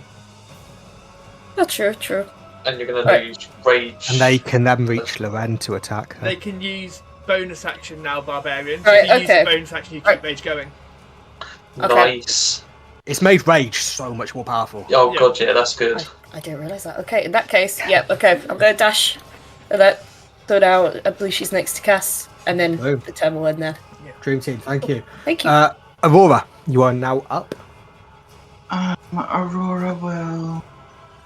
Oh, that's the wrong thing. Run... 10, 15, 25, 30. And then bonus action, face step. Nice. And get right up beside Bray. This knoll here will need to make what is it? The one on the left, Jez, we're going for? Or the one on the right? No, the one back where I was in front of Kaz. Sorry, I need to search this up actually because it's not there on D&D Beyond. Oh yeah, the I should different really know this. Eladrin. Yeah. Yeah, I need to know what save it is for Eladrin.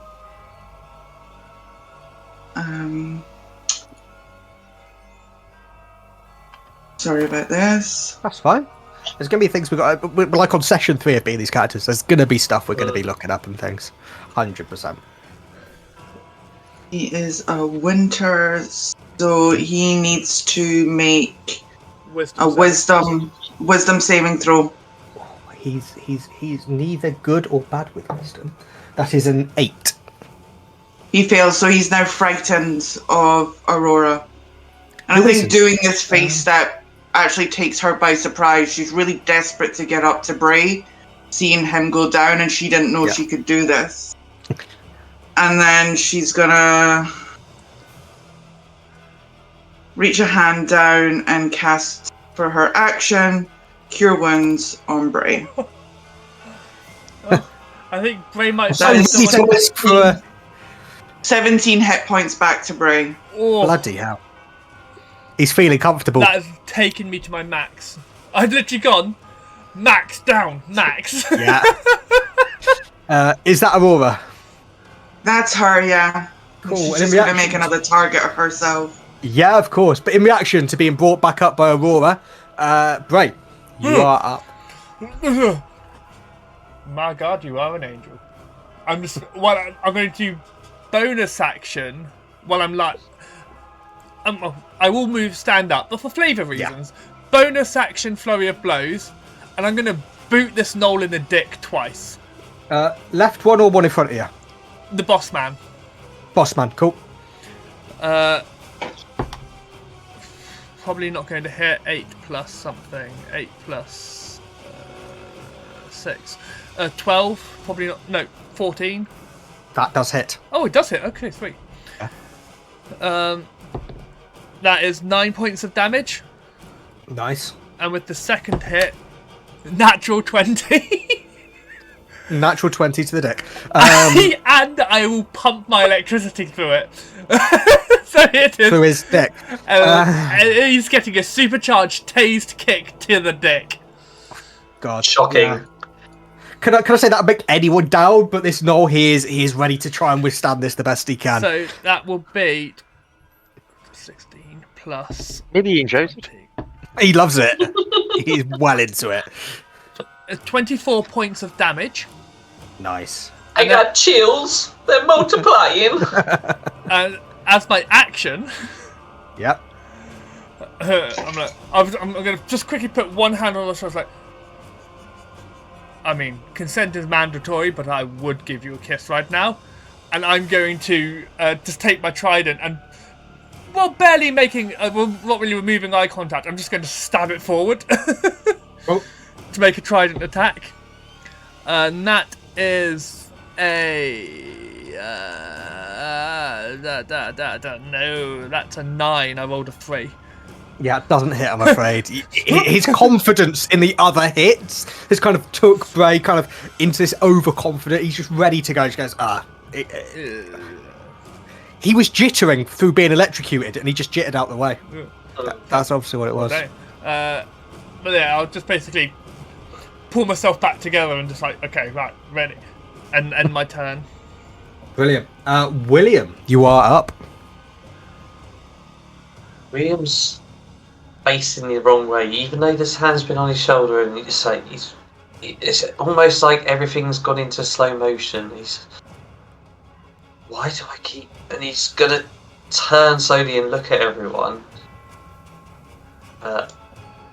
He's just gonna stand still. He is frozen for the turn. He's shocked. And that's Will. That is Will. Okay, so there's not at the top seeing Aurora. Pretty much appear in front of him. Is going to try and react yet again with this kind of this sharpened hook, and that is a 16 to hit Aurora. Meets it, beats it. Where's my dice? There it is. Oh, does 3 points of damage. 3 points of piercing damage to Aurora. And with that, it's now Cass's turn. I'm crouched down behind this bit of cover. I can see Lorenn run up, and she's kind of looking above my head, so I peek up to see this Null standing over us. That would be frightening, wouldn't it? Seeing that above you there. So I'm going to draw my rapier, and I'm going to try to stab up and see if I can dispatch it. So let's have a go with that. If that's rolled, computer's a bit slow. Oh yes, that would be a 24 to hit. Oh, that will be hitting. I'm doing 11 damage. So Cass comes up and he goes with this rapier, strikes this knoll, and this knoll just collapses as it just strikes it so perfectly, as that knoll is now dead. That's good. I'm quite happy with that. I'll kind of guide the body down with the rapier, take it out. Trying to judge what's going on up there. I don't want to get too close. I will move across a little bit and bonus action go back to hiding, because that's what I do. Brilliant. So let me give you a stealth roll for that. 16. Brilliant, thank you. It's now lead Knoll again. Who, to be honest, seeing Bray get back up is going to be pretty pissed as you see this, like, all the blood is just kind of going as he's almost frothing at the mouth at this point. It goes again with this feigned flail, and I rolled a natural 1. Kind of going to cough, this ghost to still swing this flail, but Bray's learnt this time. Bray is feeling confident of dodging this flail, and it takes me through all the dead gnolls, and this is now Lorenn's turn.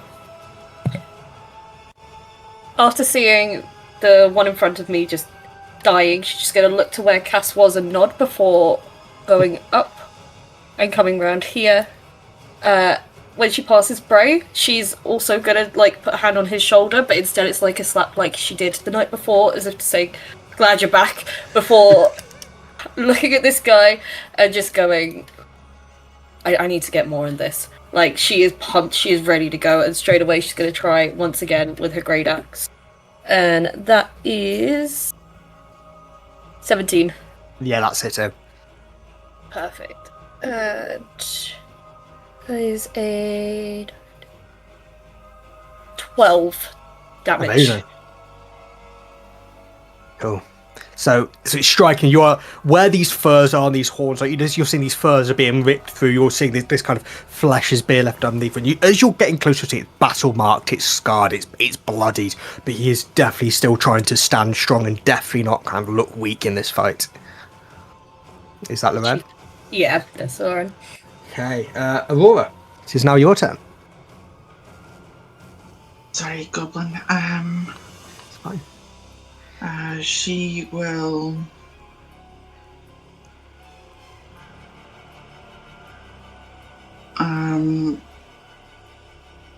Yeah, just do Sacred Flame. No, Toll the Dead on this boss knoll. Yeah. Wisdom saving throw. Cool. That is a 19, I'm afraid. Yeah, he makes it. So with her bonus action, Kaz has been injured, hasn't he? Yeah. Yeah, I so... took an arrow earlier, yeah. To the knee. But I am hiding. Whether or not you can see it is another matter. Alright, okay, so yeah, if she can't see you, then she can't do anything about it. So, yeah. Is that That's Aurora? Yeah. Brilliant. Okay, back up to the top. It's 5th round of combat. It is now Bray. Alright. Look at this. We've got the powerhouse ladies here. Oh, Bray. And then I you know what? Believe it or not, with a monk, there's not much you can do when you're out of key points. It's going to be a stab with a trident. Yeah, key points what make them. They truly are. Yeah. They're phenomenal, but those key points what make them. 16 plus bits, so yeah. 22 or so. At the main boy, yeah? Yeah. Cool. And that is another 12 points of damage. Amazing.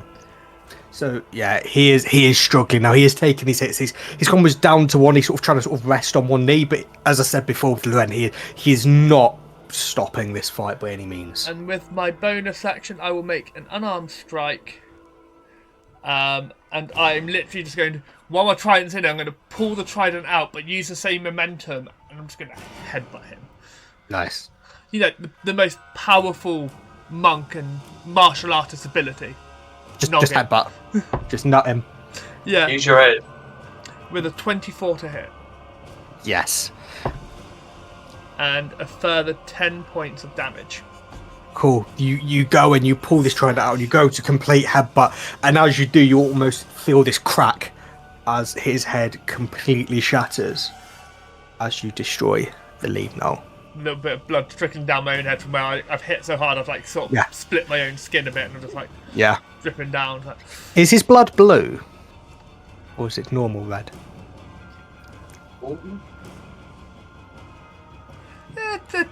It's darker than normal. Yeah. Still red, but it's definitely darker than what would be anticipated. Nice. As Aurora would have seen from when I took a flail and knocked me down in one hit. Exactly, Aurora would be well aware of that. Is that Bray? She ain't no snitch. Yeah. Fantastic. William, you are up. Seeing that everyone's starting to get control, he's going to move along the walls. Not that far, can't go that far, so there. He sees the last... So, knowing that everyone's got these, it's just going to point and send a message to the knoll straight into its head of yield, give up, you have lost. He just looks, you just hear, never, in return. I tried to warn him. I'm going to turn around and just sit down and just cover my ears. I don't want to hear this. Not me. Okay, well, it's now the Noel's turn, who, due to kind of seeing it's leading at attack. It is going to take 2 swipes, one at Aurora with this hook, and then try and catch Bray as it's swinging round. The first one is a 12 to hit Aurora. Misses. And the second is a natural 20 to hit Bray. Why did I know that was coming? I literally just thinking to myself, like, that's going to be a crit. I was say I can't because I've said I've covered my ears. I've turned around. I can't see all 3 bars. I'm sorry. I can take it. Aurora is going to use her reaction. So she just took this and seeing what the last sort of flail did to Bray, she is going to cast Decelerate. So time slows down and she sort of slips between the seconds and manipulates the twilight to reduce this damage by 2d6. Cool. Okay, well I'll roll mine and then if you roll 2d6. I've not heard of that one before. I'm not going to complain about it either. It's good. I good. got so it was 6 plus. I got 13 in total. Reduces it by 6. Cool. So 7 points of damage to Bray. It's so cool that I love That the is stuff they can do. brilliant. Oh no, not It's really 78. cool.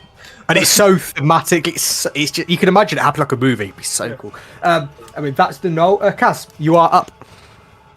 Once again, I'll pop up out of cover and take a shot at the last remaining null. Nice. Let's see if I can hit it. Remember to roll at advantage this time is 21 to hit. Definitely hits. So let's do the damage. 9 damage on that. Nice. And just to finish it off with a sneak attack, another 5. Well, as Kaz jumps out of combat, Kaz strikes with this crossbow, hitting exactly lethal to that knoll, which leaves you all out of combat and back into normal runnings. So, congratulations everyone, won that fight. Before we jump into everything, we will take a sort of 5-10 minute break.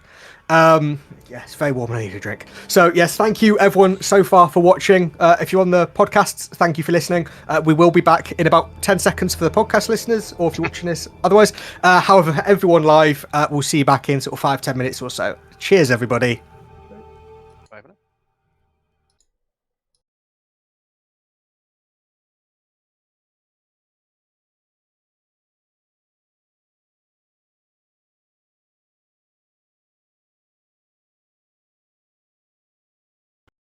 Baby. Fantastic. Hello again, everyone. Welcome back to part 2 of episode 3 of Chains of the Pantheon by questing through Elystra. I will get used to that slowly.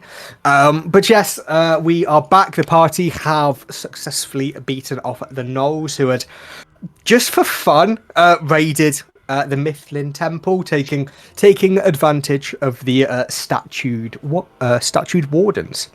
So, yes. By the way, Kylie unfortunately has had to leave, but I'll be playing Aurora essentially for the last bit of this session.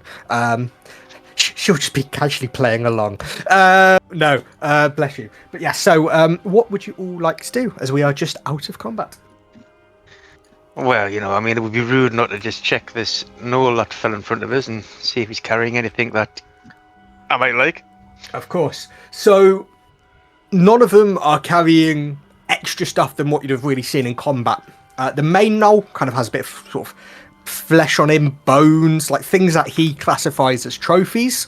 It depends if people want to kind of store these in a party fund to potentially try and flog down the line. There's 2 of those bone bows that the 2 main gnolls had. The other ones that the other bows are kind of shattered and damaged. They probably not really worth noting. The main gnoll, you do have his flail, which is just a basic flail. It's nothing fancy to do a lot of damage to Bray, but it's not a specialist flail. It's just a basic flail. That's really all you find. They have definitely just come here to sort of attack and find fun in attacking. Okay, so they're not carrying anything that looks like it belongs within the temple itself. No, they've not come here to And this is one of the things that's probably shouting out to you guys. They've not come here to kind of raid and take things. They've not come here to sort of pillage and take like things to profit from. They have literally turned up because they wanted to try and see if there's anyone they could kill. It entered you guys, but who then killed them? So, yeah, not the best. Okay, then. Yeah, I think we'll, at least for Kaz, he's going to start making his way up to investigate the top end of the room. Yes, of course. So, I will help. Bray as well. I was about to say the same thing, but I'll help Kaz. Cool. I'm not going to get any checks because it's obvious what's here. As you get there, there's basic text. What this room looks like is it's essentially a bit of a study, more based on like Elystra's history as a whole compared to sort of Alarian. It looks like it's their way of sort of dictating the creation of Thalassia rather than Alaris itself. And just for anyone who may have missed in the lore of the whole, Thalassia is Elystra. It's just the old age name of Elystra. So it's details of things such as the Riftfall. So this is the event when Alaris was split into two, when it was split into Thalassia and Noctera. It talks of a period which is known as the Renaissance of Knowledge, which is when kind of scholars and philosophers kind of emerged whilst there was a lot of conflict. It's when they kind of rose from the ashes of conflict, I guess we could say, when sort of libraries flourished, schools began being created, something known as the Everthorn Academies, which is the sort of schooling system within Elystra. That's when that kind of at least got mentioned. It talks of what's known as the Reckoning, which is when in the old age there was a force known as Vespera. She essentially plunged Thalassia into darkness and chaos and war, essentially the big bad of the old age. I think that might be something that would be good for a short video that we release. Yeah? Yeah. I could definitely lord that for days. You guys know me. Yeah. I know. That's why I'm being very polite and saying let's save that for a video. Cool. I'm trying to be the healthy stop there. Yeah, but those are the kind of things that you'll see written on these pages. Yeah.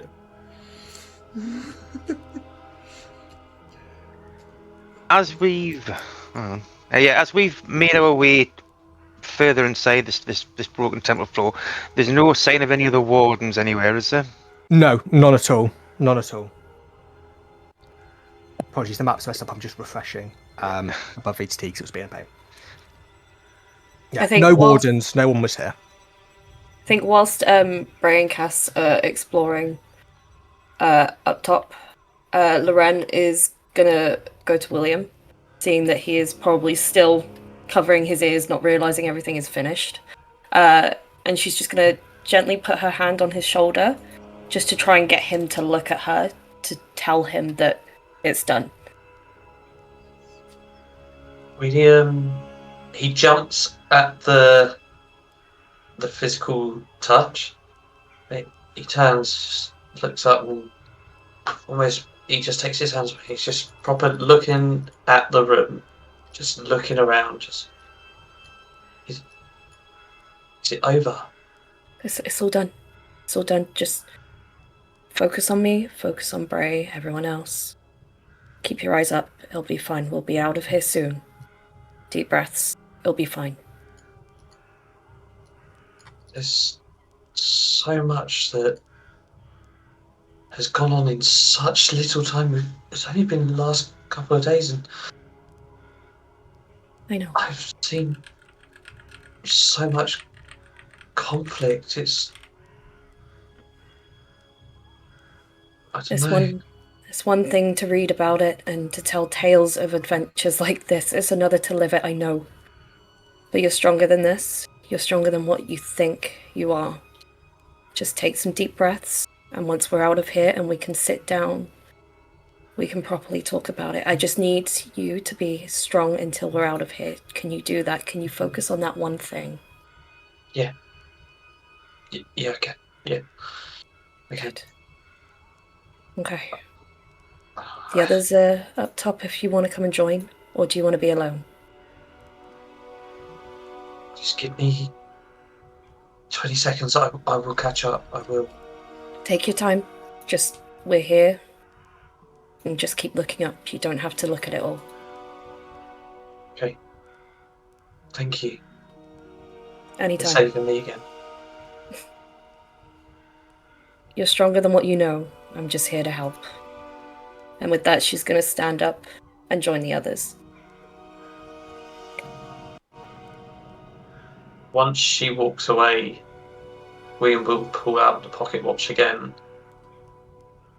He opens it. Still realises it's not working. And he looks at the other side. Where is it pointing? He is confused. He feels a bit lost. He just needs a direction. So, similar to before, it's that spiraling motion. However, that feeling of light and dark that you felt when you touched the statue and you felt that mix of magic, you're beginning to slowly feel that light and dark feeling coming from that item.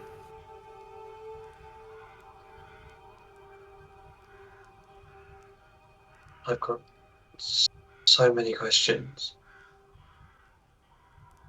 but I can't ask them. He's going to shut it, put it back in his pocket, get up, brush himself off, get his mage hands to brush off his back because he's not that flexible, he can't brush off his back, turn around and go, right, on with the story, and he's just going to follow and walk up to the tables and just look at everyone and say, where do you want me to start? As you arrive, you see Bray brushing off his own back. Because he is that flexible.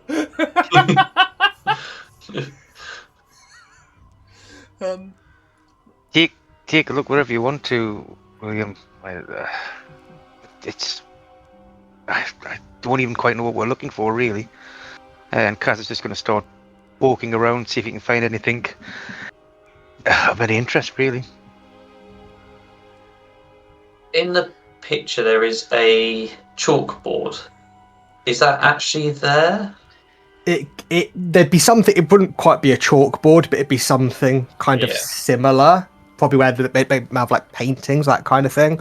And similar to kind of the scripture in the papers you're seeing, it's more telling history of either Elystra or Alaris, Talashi Noctera, whichever part of the sort of the planet it is. It's more just telling those tales. And the fire, I don't want to take up too much. If anyone else wants to do anything, That's solely burning as a light. Okay.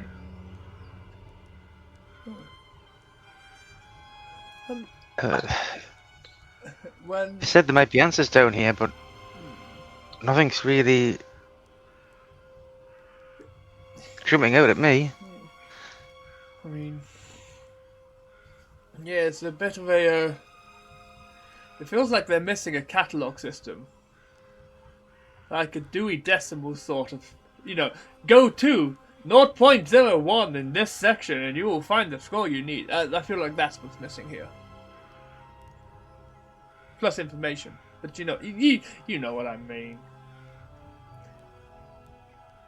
I'm going to start looking around, see if I can find anything, any hidden doors, any compartments, anything that might lead somewhere else out of this room. It looks fairly substantial, but I'll have a look.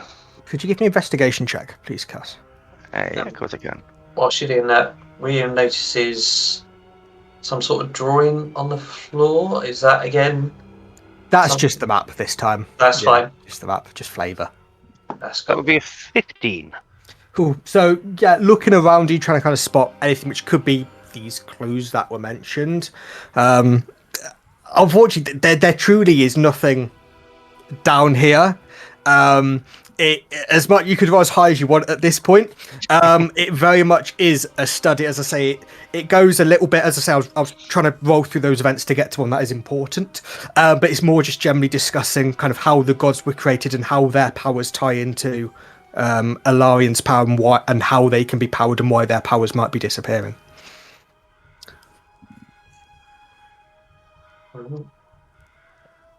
So if I focus on the text about Elarian, Yep.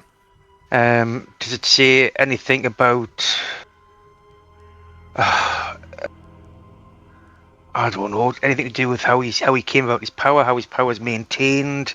So it does mention that there's an event known as the Genesis, which was when the Pantheon was essentially created, and how that each of the gods, either light or dark, their power innately comes from, like how some of the magic casters will have magic that's innate and comes naturally from them, or sort of have those that as like a spell focus. In a way, the god's spell focus is essentially Elarian, is the best way to describe it. So, like, I'm going to say naturally with like that investigation, it's not a far leap for someone like Cass to make that, because Elarian is taken, potentially powers of the gods are getting weaker as well as their followers. I will obviously point that text out and share it with the rest of the group. And that's known as the Genesis of the Pantheon. Just that's what the kind of the history books refer to it as. The Pantheon. Yeah, but I'm out of my depth here. The talk of these gods. It's not something I'm skilled in. It's not something I have a huge interest or faith in, but I can't see anything here that will help us at the moment, or help the Wardens outside. I think, and this might sound a bit harsh, but I don't think we can do anything for the Wardens. I think that is literally going to be a case of their time has come until people much stronger than us, or God's allowing us when we're much stronger to be able to handle it. I do not think that is anything we can do, unfortunately. No, I quite agree. I feel this is just the first needle in this haystack and there's thousands of haystacks here that there's going to be bits we're going to keep finding. I don't know where to go, where to start. Aurora, do you feel any warmth in here, or is it just cold? It would all be... You'd feel natural warmth from the fire, but there would be nothing outside of that. I was, more asking, like, if it's, like, religious, if there's going to be, Not in here. No. Not anymore. Has anyone found any more rooms? Any other place we can go? I think it's just this as a cavern.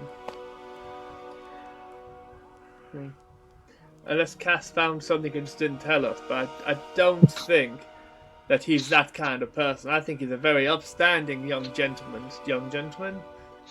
Short gentleman. I don't know your age, Cass, I'm not going to lie. But very upstanding nonetheless. If there was anything to be found, I would have shared it with you. To all intents and purposes, it seems like a dead end. I think we do need to step up, out. But what I might do quickly, I'm gonna... You looted all these bodies, didn't you, Cass? I took a quick cursory glance over them. There's not a great deal apart from what they were carrying. That's fine. They didn't really come here to thieve, from what I can tell. They came here just looking for an opportunity to kill. That's fine. I'm going to take the bodies, and I notice there was like holes. Yeah. I'm just going to throw the bodies down the holes. Oh. Yeah, that's about it for Bray. He's basically just going to linger then until people are ready to move on out. Cool. I wonder if the Warden Thomas can tell us where to go next. Maybe he's got an idea, but time at a loss. I'm just going to try one more thing. Because I'm not sure about something that happened outside. I know I haven't said yet, but I think it's one of those conversations that we probably need away from a situation like this. Of a voice I heard. I want to go into it a bit more later with us all, if that's okay.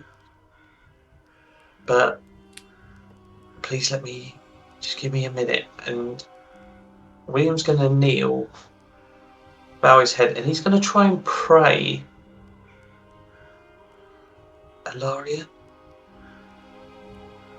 Celine? Anyone? We're here in this temple. Is there something we need to do? Please come forth. We're allies, not enemies.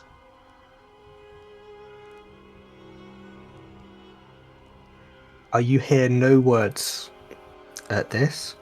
However, your pocket watch does heat up.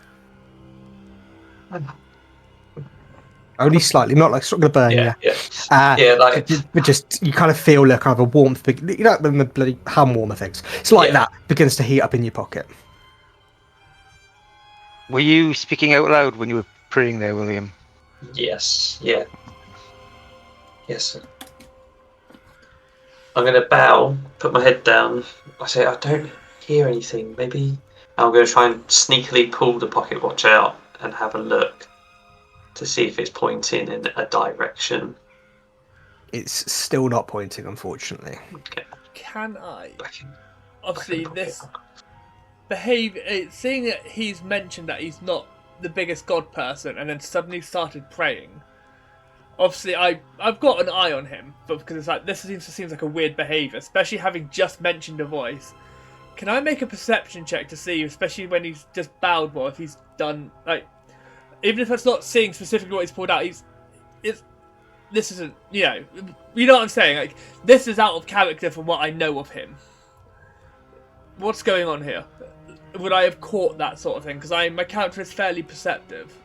So how closely would William be trying to hide this act? Very closely. Yeah. I'm happy to make an active roll because I am actively watching him, but it's like the moment he said it, it's a what? And then you said you're praying aloud, which again is another. Both eyebrows up, like what? So can I get? I don't know, let's go deception from William and perception from Bray, please.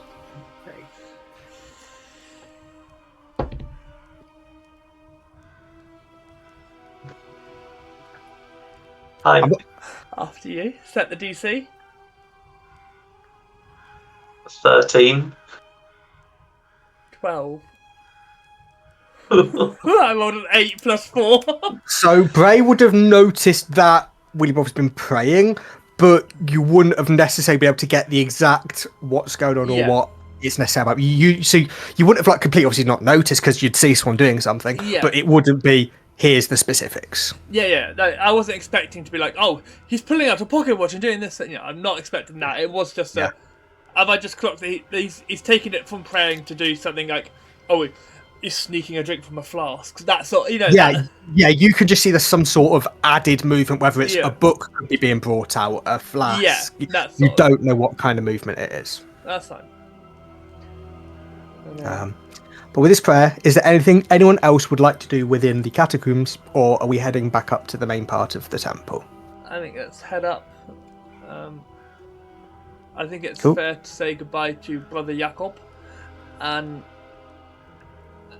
unless anyone else wants to do anything around the temple, it might be time to maybe try and find another campsite, not in this specific area.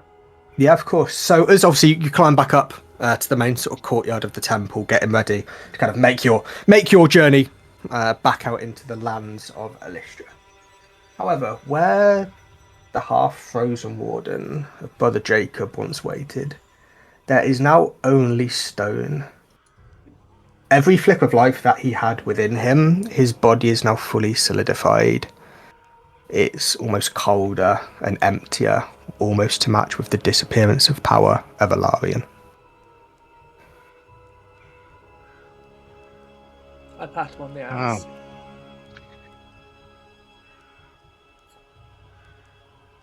It looks like we were too late or too slow.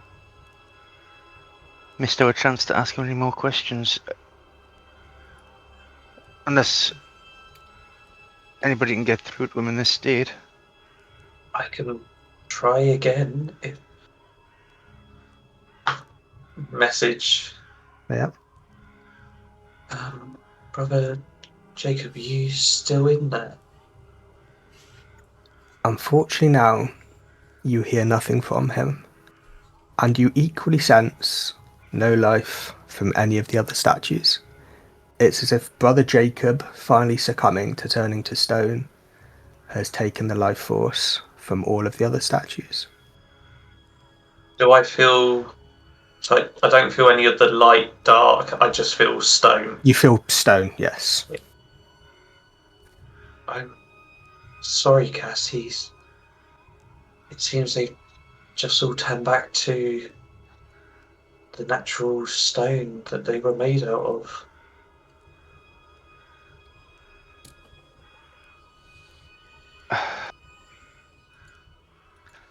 There's not much we can say to that, unfortunately. There's no response at all. No. Nothing at all. I mean, I'm just gonna, and he just, William bows, just goes, thank you for helping when you could.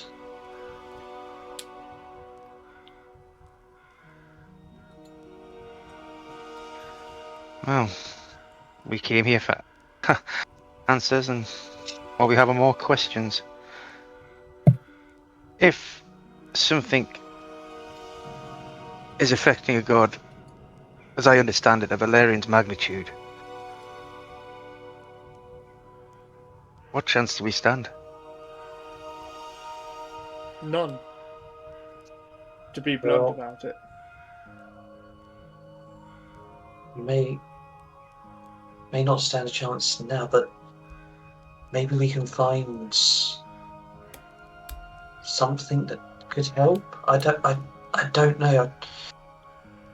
I feel, I don't know about you, but obligated I feel to try and to make something out of what's going on.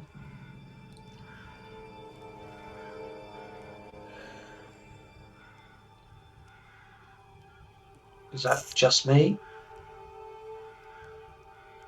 No, I made a decision to help when I came here, but where do we go now? What do we do next? When I followed the dream, I did not expect something of this magnitude.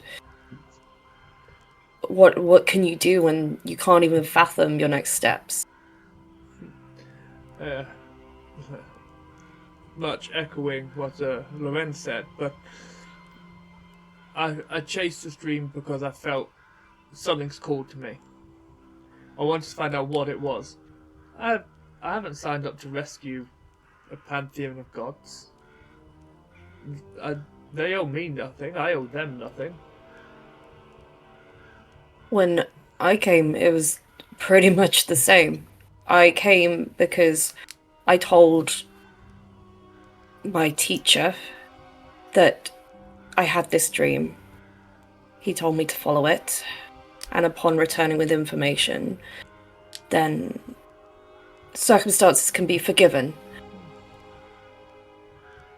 I'm not here to protect the world from the gods or to reverse anything of them going quiet when they've not done anything for me, and I never once believed that I'd be here trying to help them. I will say, in her absence, within this, Aurora would be very much hitting on the fact of, for her, the fact that this follower of a god has now completely turned to stone and lost all life, and the fact she is equally a follower of a goddess who has gone silent. This would probably be stressing a lot more onto her than probably actually all the rest of you at this point. That's the problem with this. This is obviously perfectly understandable. Real life takes priority. This is where we need her, because otherwise you've got a bunch of agnostics, that's atheistic assholes that fuck the gods, we don't And I'm need trying them. to cover it the best I can. And then the one religious without giving anything away. help them! And it's like, I will say the only information Aurora will say she would have probably been given, and this is obviously with Jacob having no more ability to talk, was she was told that by Jacob that obviously he didn't know how to necessarily rescue Ilarion. yeah. And the only other information he gave her was that Selene's followers were going down, were being taken within a place known as the Kabar, and that's like K''BAR. Is that That's all she was anywhere- given. Is that anywhere I might have heard of from studying the maps in the monastery, or is it more of a theological place, like Hell Purgatory? Well, so it's a region of Elystra rather than a location as such itself. I'm gonna guess it's probably, without looking at my map, it's probably 1 to 1.5 months travel by foot. I think southeast of where you are currently. Obviously, if you take cart or other ways of travel, that would be quicker. And I will actually say probably, who's going to know most? I'm going to say actually Cass would probably know more than the rest, that the Underhaven is equally a way to travel quickly through the shadows of Elystra, but it's not a safe way to travel.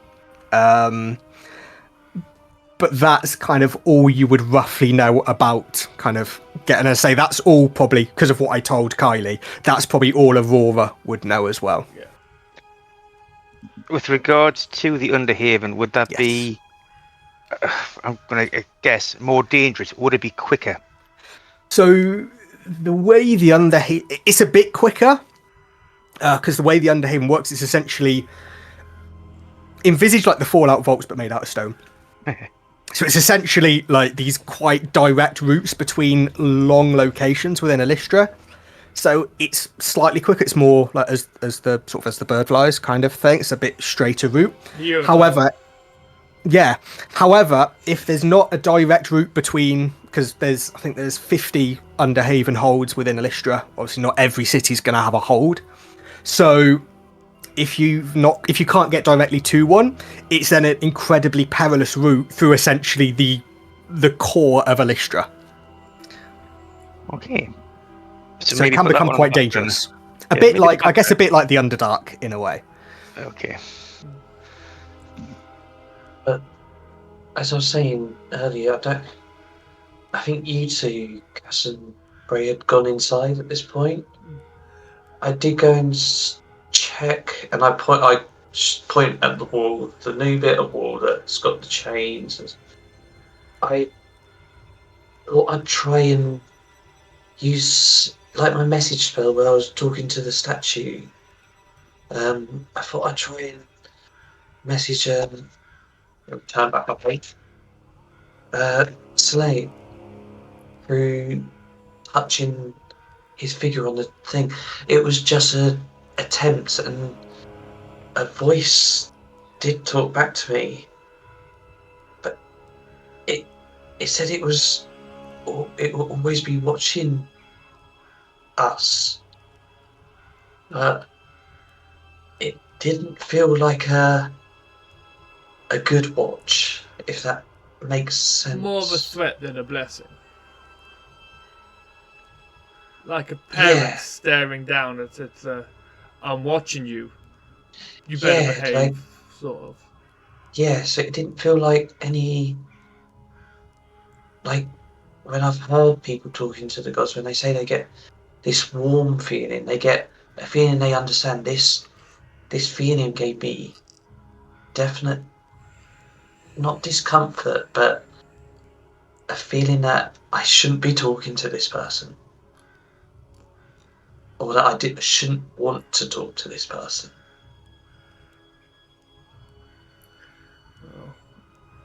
So somebody's taking an interest in us. Something. Well, I think we should head away from here for now. Find a camp. We can have a proper conversation away from I mean, let's be honest. If there is a deity or something all powerful in that regards, we're not going to take it a hard from its eyes.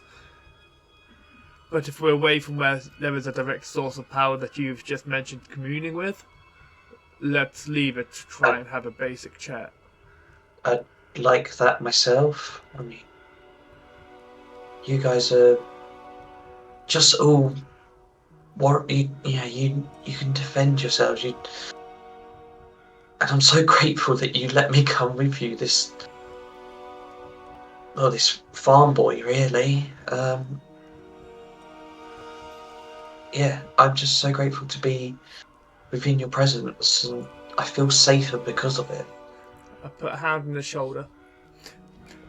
Many a man has said they're grateful to be in my presence, so I understand where you're coming from. You do not need to worry, and you do not need to humble yourself. You are more than a farm boy. Now, come on. Let's get somewhere safe. Let's get somewhere away from the rabble, and let's have a proper chat. I think you're not giving yourself the credit you deserve here. Please, can someone lead the way? I'm ready to follow. You see, he is still quite pale. His one green eye, one blue eye is just almost not watering, but they got that glisten, like he's just almost in shock of the past few days' events. Of course. So, yeah, making notes as always. So, as you make your way away from Myth Lynn, and you pass the statues, the ones that once held life and are now here as mere figments, mere representations of the loss of Alarian's power. That is where we will end tonight's session. As always, thank you everyone for watching. Thank you those of you for listening within the future. I didn't do it at the start, so as I like to do a quick shout out to Pocket Bard, to Zepku, to Seafoot, to Tabletop Maps, all the people I used to make these to make these battles. All the information is within our link tree, so that will take you to the Discord, the podcasts, the videos, the Twitch, all those things you may need. So it's a thank you from me, thank you from the players, and until next Friday, we will catch you when the story keeps on rolling. Thank you everybody so much. Have a great weekend, and I'll see you next week. Bye. Cheers everybody. Bye.